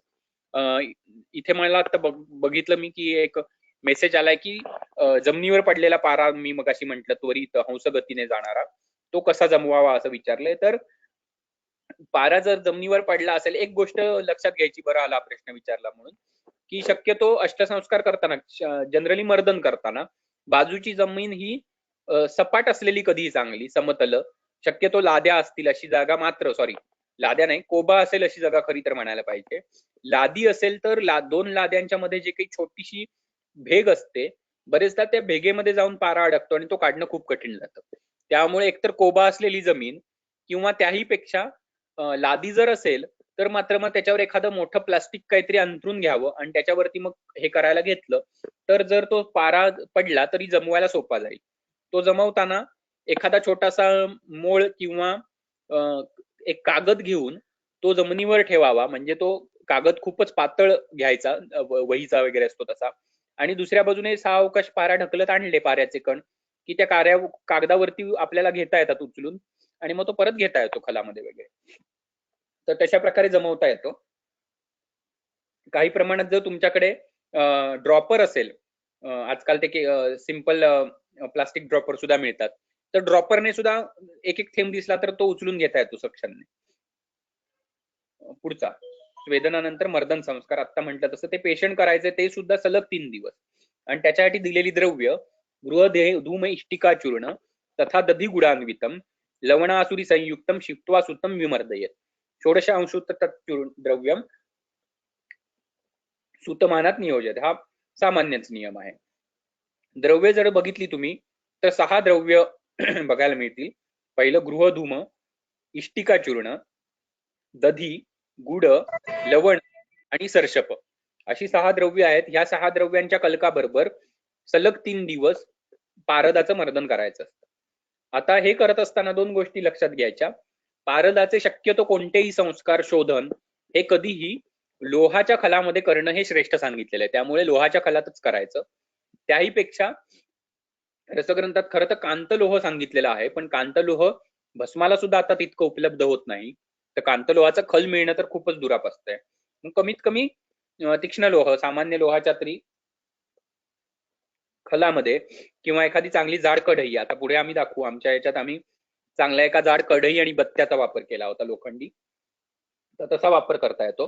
याच्यातली जी 6 द्रव्य आहेत ती जर बघितली क्रमाने तुम्ही, गृहधूम, इष्टिका चूर्ण आदी, तर गृहधूम आणि इष्टिका चूर्ण थोडं बाजूला ठेवून तुम्ही पुढे जर बघितलं, आधी दधी म्हणजे अम्लद्रव्य, गुड मधुर द्रव्य, लवण रसच, आसुरी सरशप आहे जे अत्यंत कटू असं द्रव्य. अशी जर बघितली तुम्ही तर लक्षात येईल बाकीचे 4 रस वेगवेगळ्या 4 रसांची द्रव्य आहेत, आणि गृहधूमही इष्टिका चूर्णाचा थेट रस माझ्या तरी लक्षात नाही आला कुठे बघितलेला, पण काहीसा बघितला तर तो कशाय तिक्त अशी द्रव्य 2 वाटतात तरी वर करणे तरी. तर त्यामुळे बहुता असं लक्षात येतं की ह्याच्यात वापरलेली द्रव्य ही षड्रसांचं एक एक द्रव्य वापरलेलं आहे, आणि त्यामुळे त्या षड्रसाचा होणारा पाऱ्यावरती परिणाम हाही विचार करायला पाहिजे. कारण पारद हा कसा सांगितलाय तर तो षड्रसयुक्त सांगितलाय, म्हणजे आम्हाला एका बाजूला मल काढायचा आहे, पण त्याच्यासाठी वापरलेली द्रव्य सुद्धा अशी आहेत की ती मल तर काढायला मदत करणारच, कारण अम्ल आहे, परत पुन्हा लवण आलं म्हणजे काही क्षारासारखं द्रव्य आलं, बाकी सुद्धा तीक्ष्ण द्रव्य आली सरशपासारखी वगैरे, किंवा गृहद्रुम आजच्या भाषेत म्हणायचं आलं तर कार्बन येतो.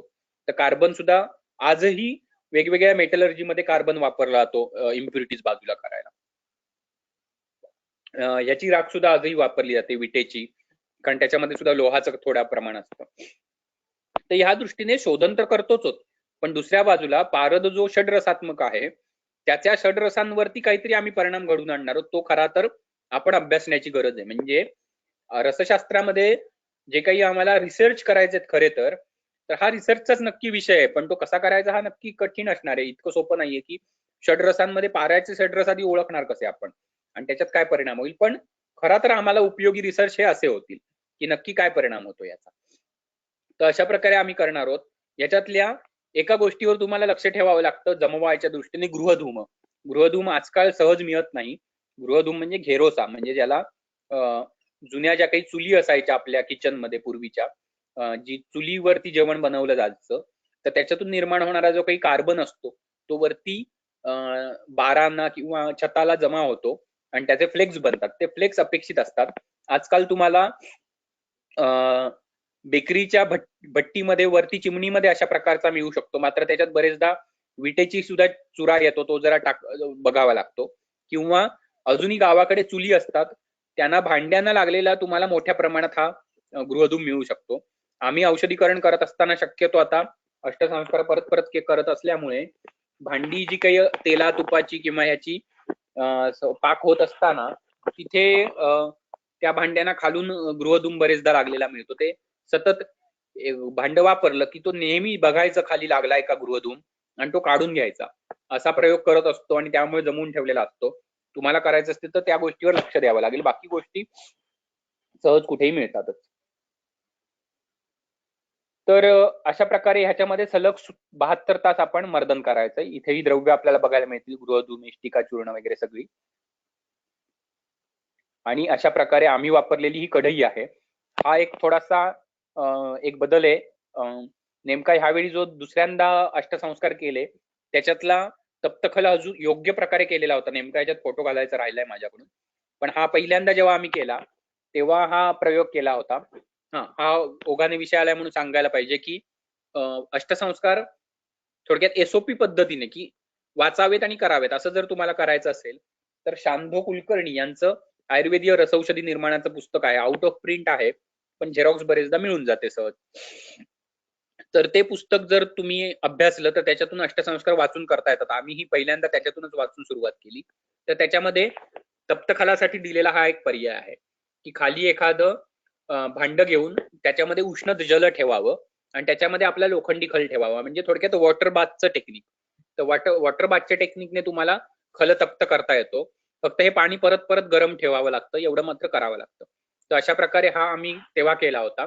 यावेळी मात्र ग्रंथोक्त पद्धतीने, ग्रंथोक्त पद्धत म्हणजे अजाशकृत तुषाग्निश्च भूगर्ते त्रित्रयम शिपेत असं सांगितलेलं आहे की अजाशकृत म्हणजे बकरीच्या लेंड्या, नंतर तुषा म्हणजे धान्यांची तुसं, आणि अग्नी म्हणजे अग्नी मुद्दाम तुम्हाला लावावा लागतो त्याच्याने, म्हणून तिसरी गोष्ट अग्नी. अशा 3 गोष्टी एका छोट्या खड्ड्यात करून त्याच्यावरती तुमचा लोखंडी खल ठेवून त्याच्यामध्ये मर्दन करावं. यावेळी आम्ही तो केला होता आणि असं लक्षात आलं की खूपच सुंदर प्रकारे तप्तखल्व त्याने होतो. म्हणजे बकरीच्या लेंड्या ह्या माहिती असतील खतात सुद्धा वापरल्या जातात. त्या अत्यंत उष्ण वीर्याचं द्रव्य आहे ते आणि खूप वेळ उष्णता धरून ठेवणारं द्रव्य आहे. त्यामुळे त्याच्यामध्ये तुषा घातली की तुषा सुद्धा जळतात, त्या खूप हळूहळू जळत जातात आणि खूप वेळ अग्नी पकडून ठेवतात. त्यामुळे दोन्ही द्रव्य पुन्हा पुन्हा पेटवावी लागत नाही. एकदा पेटवली की चांगल्या प्रकारे 1-2 तास तरी सलग छोटासा खड्डा असतो तो अग्नी देत राहतो. 2 ते 3 तास सुद्धा होऊ शकतात ते व्यवस्थित, आणि त्याच्यावरती तुमचं काम सलग 3-3 तास न थांबता होतं. मग परत दुसऱ्या कुठल्या तरी व्यक्तीने थोडासा रिफिल केलं ते अजाशकृत तुषा मध्ये की ते चालू राहतं काम सलग. आणि अग्नी जास्त नसतो. तुमचा जो काही खल आहे त्याच्यातलं द्रव्य जास्तीत जास्त 40 ते 45 किंवा 50 डिग्री पर्यंतच जातं आणि तेवढ्या मृदू अशा अग्नीवरती तुमचं सतत मर्दन चालू राहतं. हे तप्तखल्व अपेक्षित आहे आणि तो यावेळी केल्यावर आम्हाला जास्त योग्य वाटला करणं. अशा प्रकारे आपण सलग 3 दिवस करून याच्यामध्ये एक गोष्ट आहे की मर्दनासाठी तुम्हाला फक्त ती द्रव्य जी आहेत ती सलग वापरल्यावर घट्ट होत जातात. त्यामुळे मध्ये मध्ये ह्याच्या कांजी थोडी घालावी लागते आणि मर्दन चालू ठेवावं लागतं, म्हणजे मग खल चांगला होत राहतो सलग 72 तास. आणि तसं करून झाल्यावरती पुन्हा एकदा आपल्याला त्याचं धावन करून घ्यायचं असतं. मात्र हे धावन करताना तुमच्या लक्षात येईल की हा जो पारा आहे हा अत्यंत लोण्यासारखा दिसू लागलेला आहे. बारीक म्हणजे मगाच्या पहिल्या संस्कारात जो मोठे मोठे तुम्हाला थेंब दिसले असतील, याच्यात अत्यंत बारीक कण होतात आणि जसं जसं तुम्ही धावन करत जाता तसं तसं हळूहळू याच्यातलं लवण आणि ह्या गोष्टी धुतल्या गेल्यानंतर तो पारा पुन्हा स्वतःच्या स्वरूपाला प्राप्त व्हायला लागतो. हे बरेचदा स्वरूप जे आहे हे लवणामुळे येणारं स्वरूप असतं.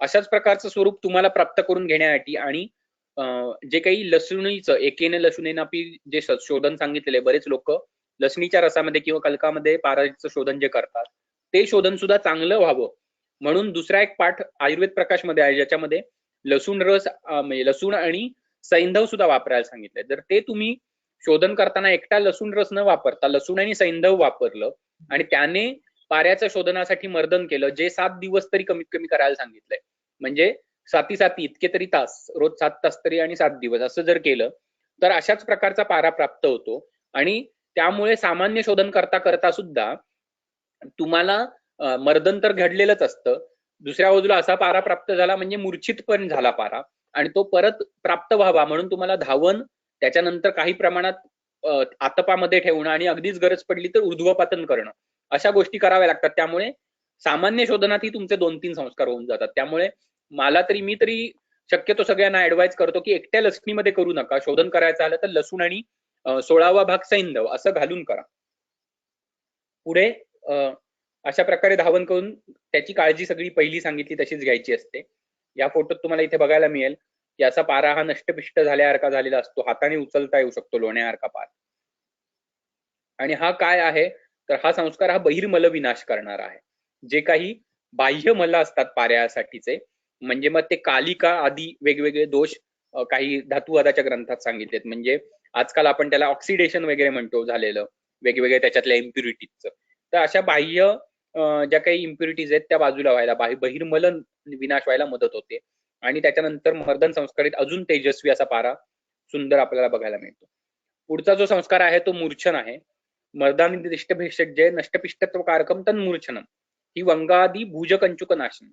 म्हणजे मूर्छन करताना काय सांगितलं की मर्दनाचे जी द्रव्य तीच सुद्धा वापरून तुम्ही हा संस्कार करू शकता. आणि नष्टपिष्टत्व कारक, मगाशी जे नष्टपिष्टत्व आलं होतं तेच खरं तर मूर्छन आहे, पण मूर्छनासाठी परत एकदा आपल्याला काही वेगळी द्रव्य सांगितली ती वापरली. म्हणजे गृहकन्या मलम हंती त्रिफला वन्नी नाशिनी चित्रमूलम विषम हंती तस्मादेवी प्रयत्नता. की जे काही पाऱ्या, म्हणजे आतापर्यंत आपण पाऱ्याचे बहिर्मल बघितले, मात्र आता पाऱ्याचे जे 3 नैसर्गिक दोष आहेत, म्हणजे विषम वन्नी मलश्चेती उक्ता नैसर्गिकच त्रयः असे जे 3 दोष सांगितलेत, त्या प्रत्येक दोषासाठीच एक द्रव्य, म्हणजे मल या दोषासाठी गृहकन्या म्हणजे कुमारी, त्रिफल आहे अग्नी या दोषासाठी, आणि विष या दोषासाठी चित्रकमूळ, यांचा वापर करून जर केलं तर हे चांगल्या प्रकारे शोधन होणार आहे. चित्रकमूलाचं एक लक्षात घ्यायचं, शक्यतो बाजारचं चित्रकमूळ आणायचं नाही. बाजारात चित्रकमूळ मिळत नाही.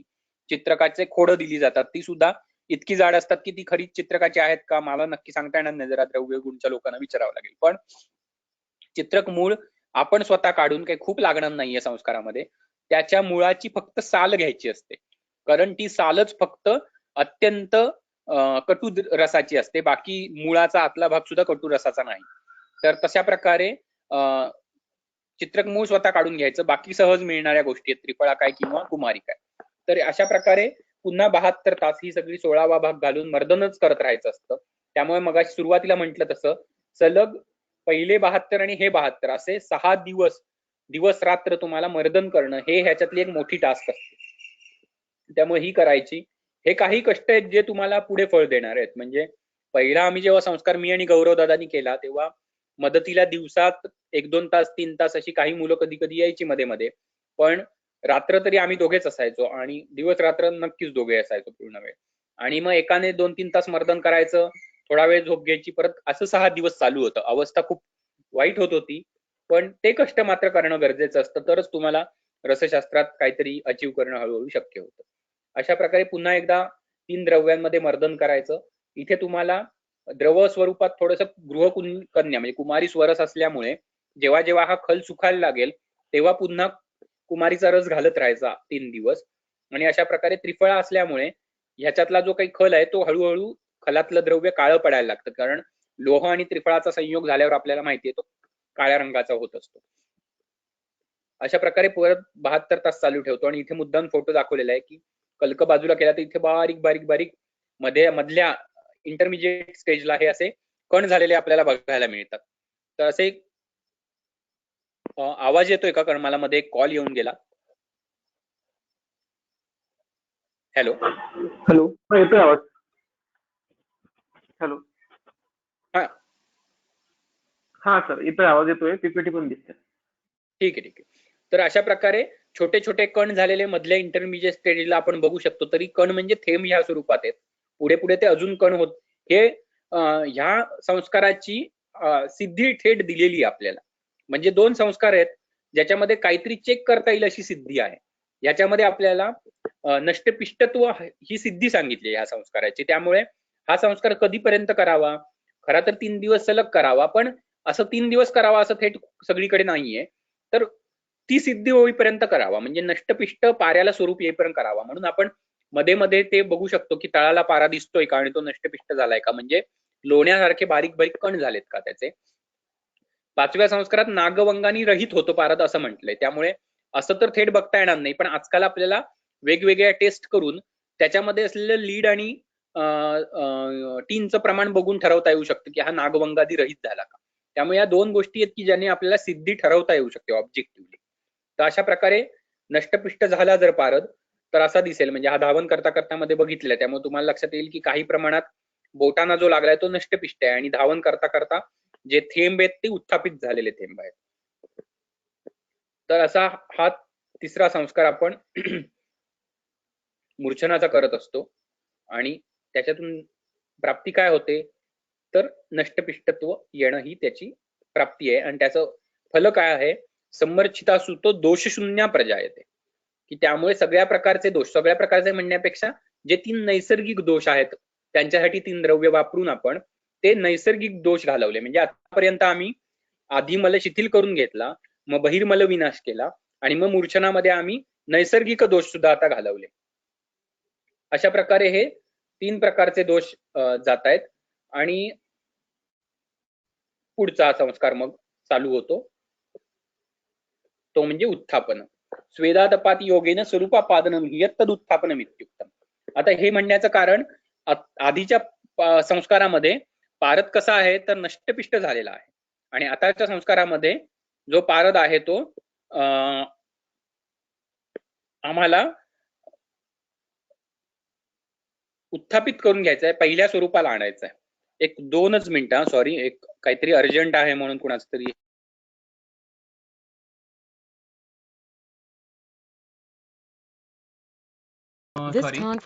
This conference will now be recorded.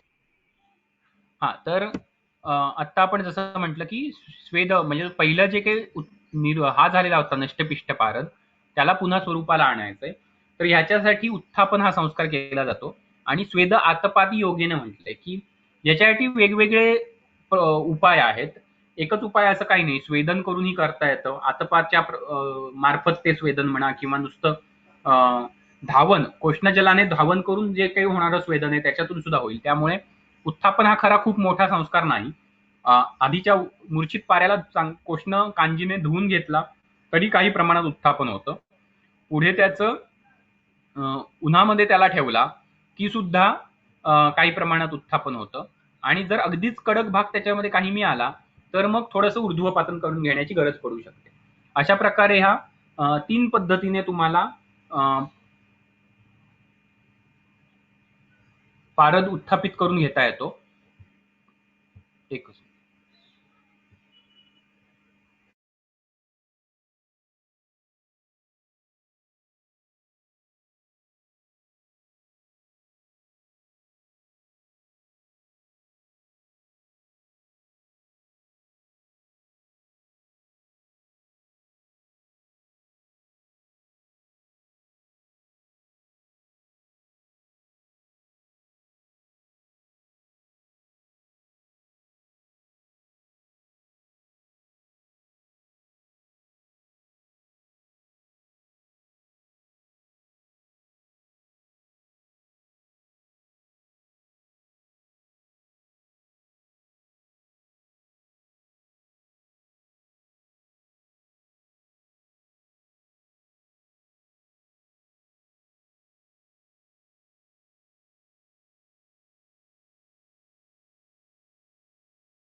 Hello. Sir, तुम्ही माईक म्यूट केलाय का?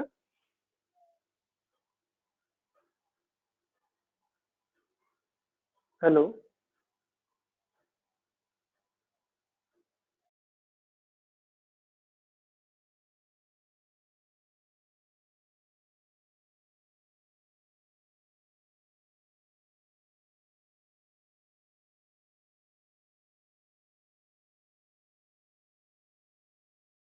हॅलो.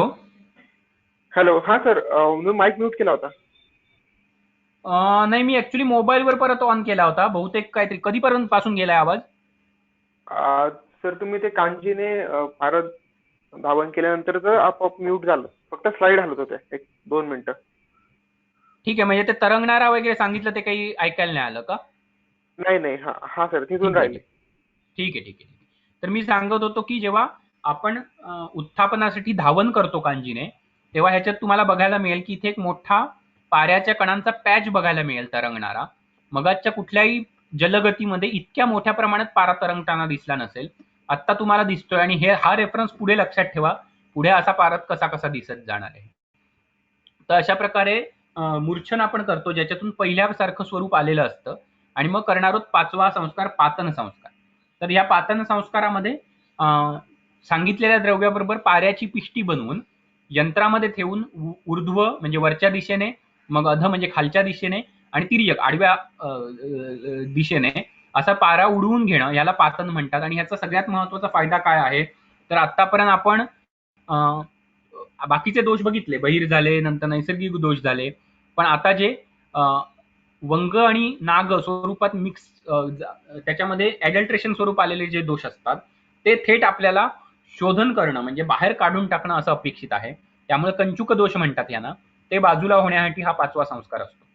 आता उजवं पातन. आता हा 5वा संस्कार जरी एक असला तरी याच्यामध्ये करण्याच्या प्रोसेसेस सलग 3 आहेत. म्हणजे आधी ऊर्ध्व पातन, मग अधपातन आणि मग तिर्यक पातन. याच्यामध्ये ताम्राबरोबर आधी ऊर्ध्वपतन करण्यासाठी ताम्र आणि पारद एकत्र खलून त्याची पिष्टी करून घ्यायची असते आणि ती ऊर्ध्वपतित करून घ्यायची.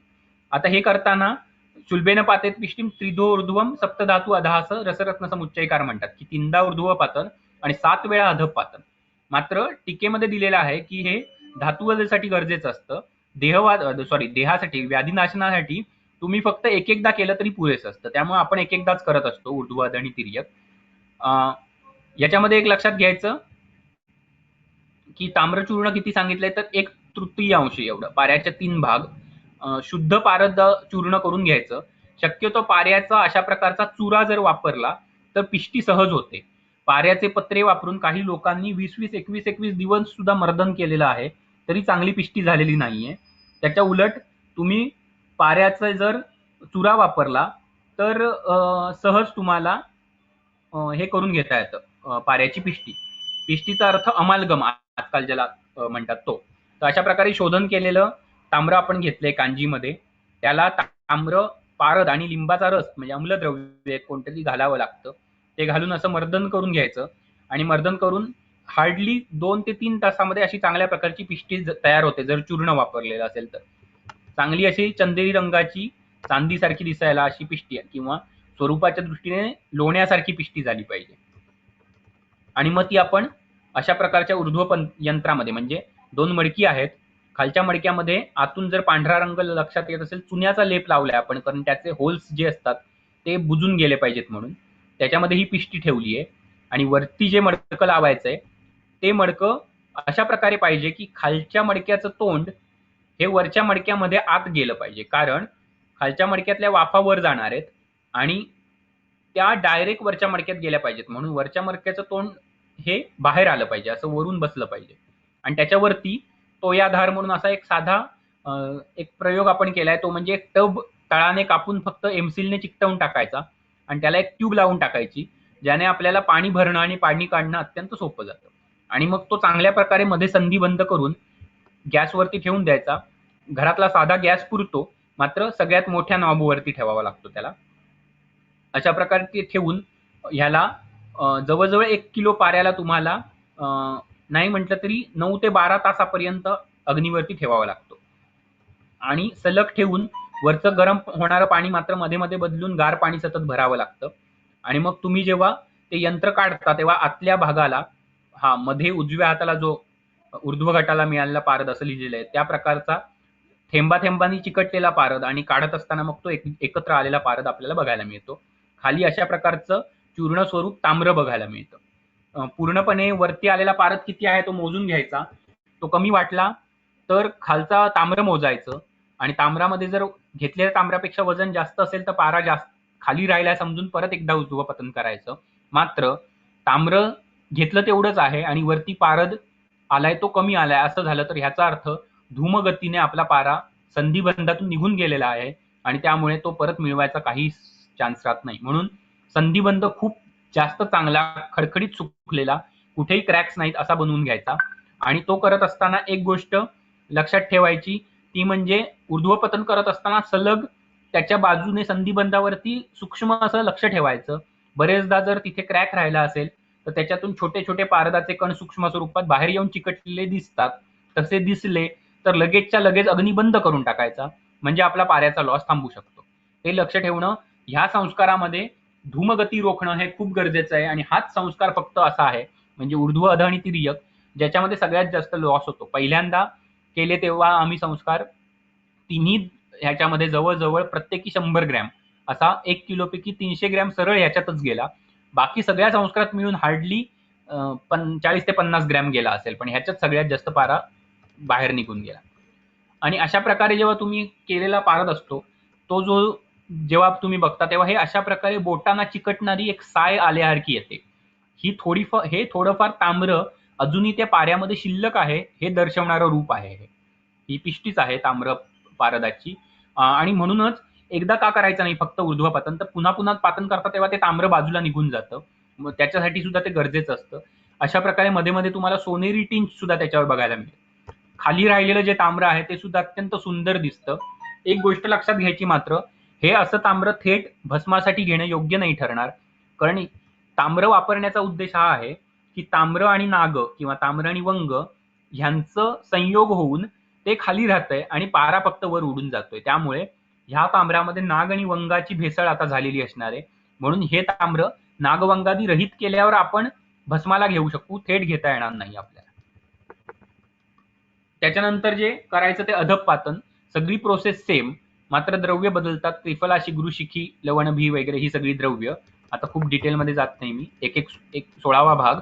मात्र आता काय करायचं असतं ही सगळी द्रव्यांच्या कलकामध्ये पाऱ्याची पिष्टी करायची, नष्टपिष्ट करायचं अशा प्रकारे.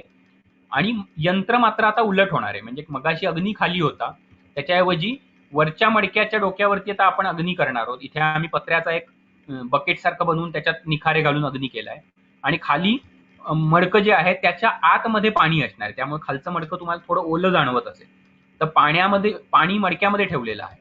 आणि अशा प्रकारे वरच्या ह्याला लेप लावून मग तो सुकवून आपण वरती अग्नी देणार. तो सुद्धा 9 तास वगैरे जवळजवळ द्यावा लागतो. आणि मग जेव्हा आपण मडकं उघडतो तेव्हा मधल्या रो मध्ये इथे तुम्हाला उजव्या हाताला जे चित्र दिसतंय पाण्यावरती चमकणारे भरपूर पाऱ्याचे पॅचेस दिसतील. अशा प्रकारे तरंगणारा आणि त्या पाण्यामध्ये बुडलेला असा पारा आपल्याला अधपातीत झालेला बघायला मिळतो. आणि त्यामुळे एक गोष्ट लक्षात येते की जसे जसे संस्कार पुढे चाललेत तसा तसा पाण्यावरती तरंगायचं पाऱ्याचं प्रमाण वाढत जातं. तिर्यक पातनमध्ये तर अजून तरंगायला लागतो. ह्याचा अर्थ कुठेतरी आम्ही आयुर्वेदीय दृष्ट्या पारदामध्ये लघु हा गुण वाढायला लागलाय, संस्काराने गुणांतराधान ह्या प्रकारे व्हायला लागलंय हे आम्ही समजून घेऊ शकणार आहोत. दुसऱ्या बाजूला त्याचं तेज वाढतंय ते आम्ही थेट बघू शकतो. आणि ह्याचा सगळ्याचा परिणाम म्हणून कुठेतरी अग्नी वाढलेला असणार ह्याचं अनुमान सुद्धा आम्ही करू शकतो. अशा प्रकारे पाण्यावरती तरंगणारा पारा तुम्हाला बघायला मिळू शकतो मोठ्या प्रमाणात. नंतर तिर्यक पातन त्याच्यामध्ये काही ठिकाणी अभ्रक बरोबर पाऱ्याची पिष्टी बनवायला सांगितली तर काही ठिकाणी ताम्रा बरोबरच सांगितली. आता तिर्यक पतन म्हणून हे अशा प्रकारचं डिस्टिलेशन ॲपॅरेटस सारखं यंत्र काही ग्रंथांनी सांगितलंय. बरेच लोक हेच वापरतात. मात्र खरं तर आम्ही आयुर्वेद प्रकाशाचा रेफरन्स घेतला होता आणि त्यांनी तिर्यंग मुखन द्वयम कृत्वा असे घट घ्यायला सांगितले. त्यामुळे आम्ही केलेली रचना ही आता दिसेल ही अशा स्वरूपाची होती. म्हणजे मगाचंच यंत्र आपलं आडवं ठेवलं की तिर्यक यंत्र होतं. त्याच्यातल्या पिष्टी असलेल्या मडक्याखाली आपण अग्नी देतोय आणि उरलेलं जे दुसरं मडकं आहे त्याच्यामध्ये संधिबंध क्रॉस करणार नाही इतक्याच लेवलपर्यंत पाणी भरलेलं आहे. आणि त्यामुळे ह्याच्यात तुमच्या लक्षात येईल की डिस्टिलेशन ॲपरेटस जर तुम्ही बघितलं नीट तर त्याच्यात एक गोष्ट घडत असते की पाऱ्याच्या वाफा ह्या आधी वर जाणार, मग ह्या ट्यूब मधून जाणार आणि मग इथे पाण्यामध्ये लागणार. बरेचदा ही ट्यूबच लोक गार करतात. त्यामुळे खरं तर तिर्यक जायच्या आधीच त्या गार होऊन गेलेल्या असतात, किंवा अशी ट्यूब ठेवली तर एखाद वेळेस पाण्यात जाऊन गार होतील. पण इथे जेव्हा तुम्ही मडकी 2 अशी ठेवता तेव्हा ह्याच्यातल्या वाफा दुसऱ्या मडक्यात आडव्याच जाव्या लागतात आणि जेव्हा त्या पाण्याला टच होतात तेव्हा कंडेन्स होऊन तिथे जमा होतात. म्हणजे हे ऍक्च्युली तिर्यक पतन अशा प्रकारे करणं अपेक्षित आहे आणि तशा प्रकारे चांगलं होतं.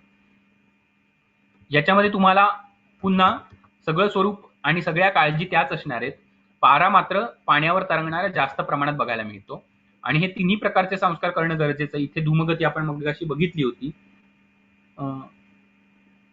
पीपीटी थांबली आहे का? धूमगतीचा फोटो दिसत नाहीये. सर दिसतोय पारा धूमगती आला ना, चालू आला. आहे. ठीक आहे, ठीक आहे. हो. तर अशा प्रकारे धूमगतीकडे लक्ष ठेवायचं. मी म्हटलं होतं ते बारीक कणांवर लक्ष ठेवायचं असतं जे जास्त धोकादायक असतं लॉसच्या दृष्टीने.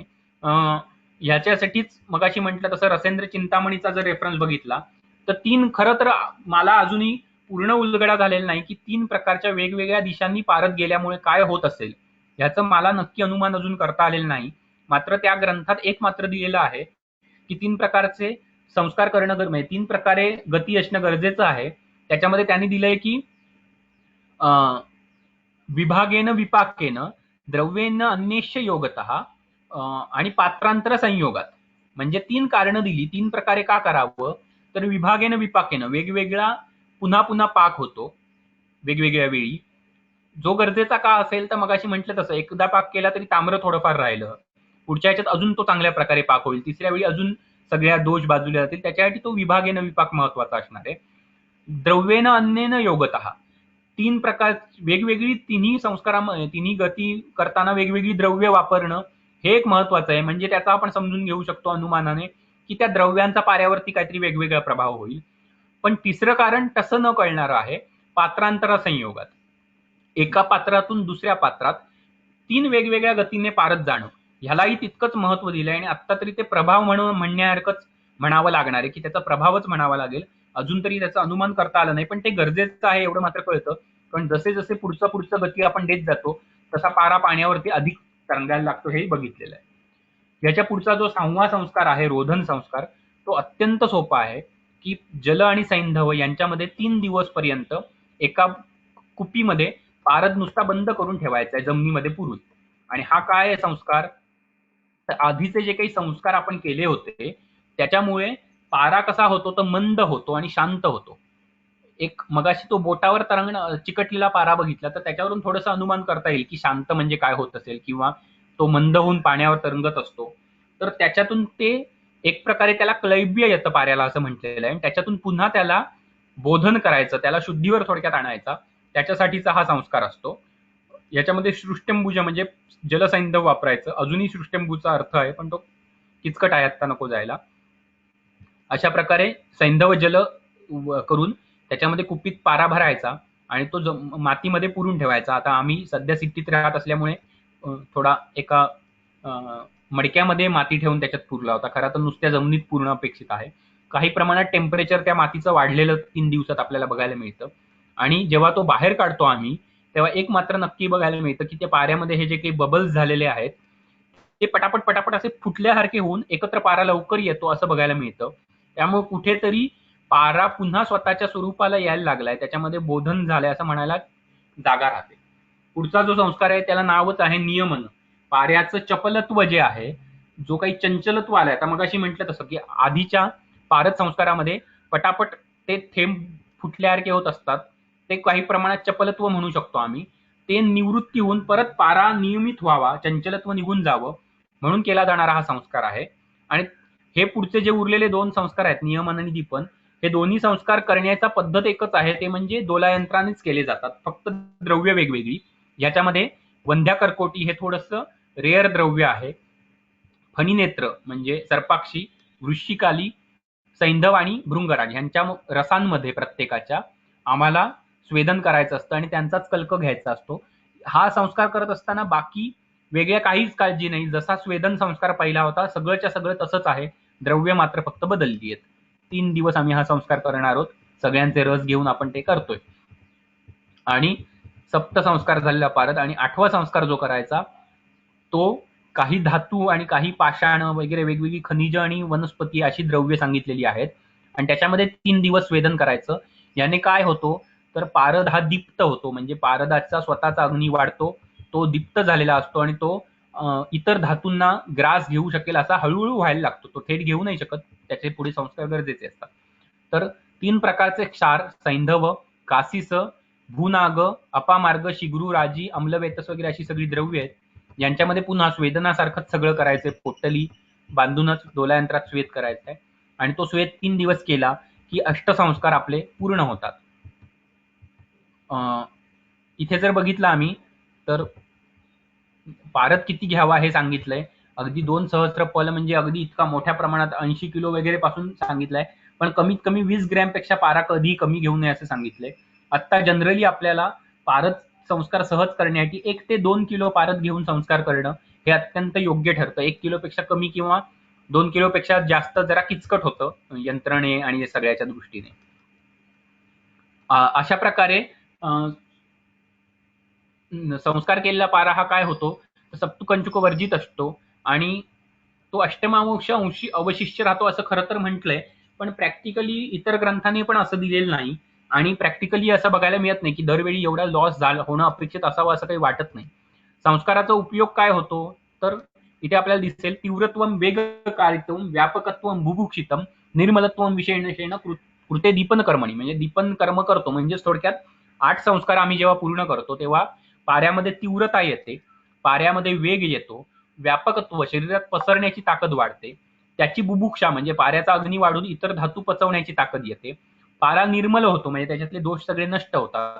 अशा प्रकारे दीपन केलेला पारा होतो. त्यामुळे आम्हाला ह्या सगळ्या गोष्टींचं आयुर्वेदीय दृष्ट्या कल्पांमध्ये किती महत्व असेल हे काही वेगळं सांगण्याची गरज नाही. आता हे संस्काराची प्रेझेंटेशन तरी झालंय, तर अशा प्रकारे संस्कार करूनच पहिल्यांदा केल्यानंतर आमचा असा विचार आला माझ्या आणि गौरव सरांच्या मनात की जर इतके काही अष्टसंस्कार कठीण नाहीये, थोडा संयमाचा विषय, तर आपण का नाही की प्रत्येक वेळी अष्टसंस्कार केलेलाच पारद वापरावा. आणि त्यामुळे खरं तर मी स्वतःची प्रॅक्टिस चालू करून आता तसं इंडिव्हिज्युअल प्रॅक्टिस करून 1च वर्ष झालं. त्या 1 वर्षामध्ये मी आतापर्यंत जो काही पारा वापरलाय तो फक्त अष्टसंस्कारित पारद वापरला.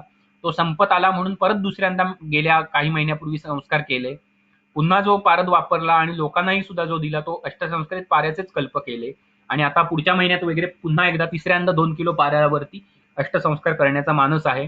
शिवाची इच्छा आणि आशीर्वाद गुरूंचे शिवाचे असतील ते होईल.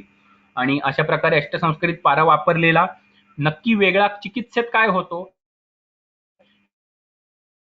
हे सांगायला जाईल, कारण सामान्य शोधित पारद आणि ह्याचा अष्टसंस्कारित शोधत पारदाचे कल्प ह्याच्यामध्ये दिसणारा फरक असा समजून घ्यायला वेळ जाईल. मात्र मला आतापर्यंत जाणवलंय की मी जी चिकित्सा करतो, जो माझा समाज आहे ज्याच्यामध्ये मी चिकित्सा करतोय ते अत्यंत गरीब लोक आहेत. त्यांना कमीत कमी पैशामध्ये मला द्यावी लागते चिकित्सा, तरी सुद्धा मी अष्टसंस्कारित पाऱ्याचे कल्प वापरतो. कमी मात्र उदाहरणार्थ सुच्छेकर वापरायचं तर 15 दिवसाच्या औषधांसाठी ओव्हरऑल सगळा मिळून 1 ग्रॅम, काही वेळा 2 किंवा जास्तीत जास्त 3 ग्रॅम पर्यंत रसकल्प असे वापरतो इतर चूर्ण संयोगांबरोबर. मग अष्टसंस्कारित पाऱ्याचा रससिंदूर असेल किंवा इतर सुच्छेकर चंद्रकलापासून सगळे कल्प सुद्धा असतील. एक मात्र मला आतापर्यंत परिणाम दिसला, तो मला नक्की सांगता येणार नाही कसला आहे, पण अष्टसंस्कारित पाऱ्याचा नक्की काहीतरी रोल आहे की 15 दिवसातल्या दिलेल्या औषधांमध्ये सुद्धा वेगवेगळे जीर्ण व्याधी बरे होतात आणि थेट पेशंट 2 किंवा 3 महिन्यांनी परत येतो आणि सांगतो तेव्हा तुम्ही दिलेल्या औषधांनी बरं वाटलं होतं, आता काहीतरी थोडं छोटं मोठं होतंय म्हणून परत आलो. तर बरेचदा मला असं वाटतं की बहुधा त्याच्यामध्ये अष्टसंस्कारित पाऱ्याचे कल्प वापरण्याने सुद्धा ते होत असेल, कारण माझं स्वतःचं निदान इतकं काही खूप परफेक्ट आहे असं मला कधी वाटलं नाही आणि खरंच ते नाहीये. तर द्रव्यांमुळेच ते घडत असावं आणि 15 दिवसाच्या औषधांमध्ये सुद्धा जीर्ण सुद्धा व्याधी बऱ्याच कंट्रोलमध्ये येतात असं मला आतापर्यंत जाणवलंय. अजून काही नक्की खरंच काय काय घडत असेल ते मी काही काळानंतर जास्त सांगू शकेल. त्यामुळे चिकित्सकीय दृष्ट्या अष्टसंस्कारांचं महत्व मला आता खूप जास्त सांगता येणार नाहीये. मात्र निर्माणाच्या दृष्टीने मी आज जास्तीत जास्त सांगण्याचा आणि त्याच्या मागचे विचार काय असतात, तत्व काय असतात हे सांगण्याचा प्रयत्न केलाय. तुम्हाला आवडलं असेल अशी अपेक्षा. काही शंका असतील तर नंतर आपण नक्की घेऊ. आत्ता नेमका आज रविवार असला तरी मला काही कोरोना केसेससाठी परत क्लिनिकला जायचंय. त्यामुळे आत्ता मला जास्त शंका तुमच्या एखाद दिवस या करता येणार नाहीत, पण नंतर मी नक्की तुमच्या पर्सनली सुद्धा शंकांना उत्तर द्यायचे नक्की प्रयत्न करेन. धन्यवाद. धन्यवाद सर. मला वाटतं अभ्यासात कापरी दृष्टी कर्मसिद्धीने प्रकाशनी असं सगळ्यांनी अनुभवलं जरा 2 तासामध्ये आपण सगळ्यांनी, की आम्ही सगळं फक्त हे वाचलेलं असतं, हे कधी बघितलेलं नाहीये, कोणी केलंय की हे माहित नसतं. पण एवढ्या कमी वयात सरांनी सगळे प्रॅक्टिस सांभाळून त्यानंतर सर आता कोरोनाचे केसेस सुद्धा बघतायत. एवढं सगळं करून आपल्याला वेळ दिला भारतष्ट संस्कार करण्यासाठी. तर सर खूप धन्यवाद. आपल्या ग्रुपकडून मी निशाला विनंती करतो की तीन सरांचं थोडक्यात आभार मानू. हॅलो. सर्वप्रथम आभार प्रदर्शन करण्याची संधी दिली त्याबद्दल आयोजकांना पण धन्यवाद. सरांनी सुरुवातीलाच आपल्याला सांगितलं की बरं असं वाटतं की पारदावर अष्टसंस्कार करणं हे अवघड असतं. तर खरंच असं वाटायचं सर आधी की पारदावर संस्कार करणं हे अतिशय अवघड असतं. हा, पण हे नक्की कळालं की याला मेहनत आणि कष्टाची जोडी हवीच. तुम्ही संस्कार आणि शोधन यातल्या फरकापासून ते अष्टादश संस्कारामधील धातूचं महत्व काय आहे, तिर्यकपातन यंत्र हे याची रचना कशी आहे वगैरे, तसंच संस्कार करताना पारदाचा जास्तीत जास्त लॉस होऊ नये यासाठी कोणती काळजी घ्यायला हवी, या सर्वांचं विवेचन अगदी छान केलं सर. तसेच अनेक जुन्या वाचलेल्या गोष्टी आज आम्हाला नव्याने उमगल्या. Thank you so much sir for inspiring us and filled us with your knowledge and giving us your valuable time. असंच म्हणून की पूर्णविराम म्हणजे शेवट नाही, कारण त्यानंतर आपण एक वाक्य पुन्हा लिहू शकतो. त्याचप्रमाणे आजचं हे आभार प्रदर्शन म्हणजे आजच्या या व्याख्यानाचा शेवट, म्हणजे खरं तर शेवट नाही तर ती एक नवी सुरुवात आहे असं म्हणेन. नक्कीच सरांचं अनमोल मार्गदर्शन हे आपल्याला असंच मिळत राहील ही सदिच्छा संपूर्ण संहिता वाचन समूहातर्फे मी आपले आभार मानते. तसंच सुरुवातीला आपल्याला जरासा टेक्निकल प्रॉब्लेम आला तरीही विद्यार्थीगणांनी उत्तम प्रतिसाद दिला आणि शिष्यातील ती शिष्यवृत्ती जोपासली, त्यामुळे त्यांचेही आभार मानते आणि पुढील सूत्र मी केदारला सुपूर्त करते. जवळपास आपण थोडासा मध्ये आपल्याला त्रास झाला तरी पण 130च्या वर सगळे आपले श्रोते जे आहेत ते वेगळ्या ठिकाणाहून ऐकत होते. आणि कारण सरांचं बोलण्याची पद्धत आणि उपयोगी वाणी, सरांचं प्रेझेंटेशन, त्यामुळे आम्हाला सगळ्यांना तर कोणाला 2 मिनिटं पण बाजूला जावं असं वाटत नव्हतं. धन्यवाद सर एवढा वेळ दिल्याबद्दल. सर नक्कीच आपले जे प्रश्न आहेत कोणाचे असतील तर ते आपण ग्रुपवर सेंड करा. आपण सरांना नंतर एकत्र करून विचारू. सरांना आता घाई जायची तर त्यामुळे सर नंतर आपल्याला सर कधीतरी एकदा वेगळ्या विषयावर सुद्धा राष्ट्रशास्त्राच्या नक्की वेळ देतील मी आशा व्यक्त करतो. आणि धन्यवाद सर. त्यामुळे आजचं सेशन थांबलं, आपण संपवतोय, जाहीर करतो. धन्यवाद.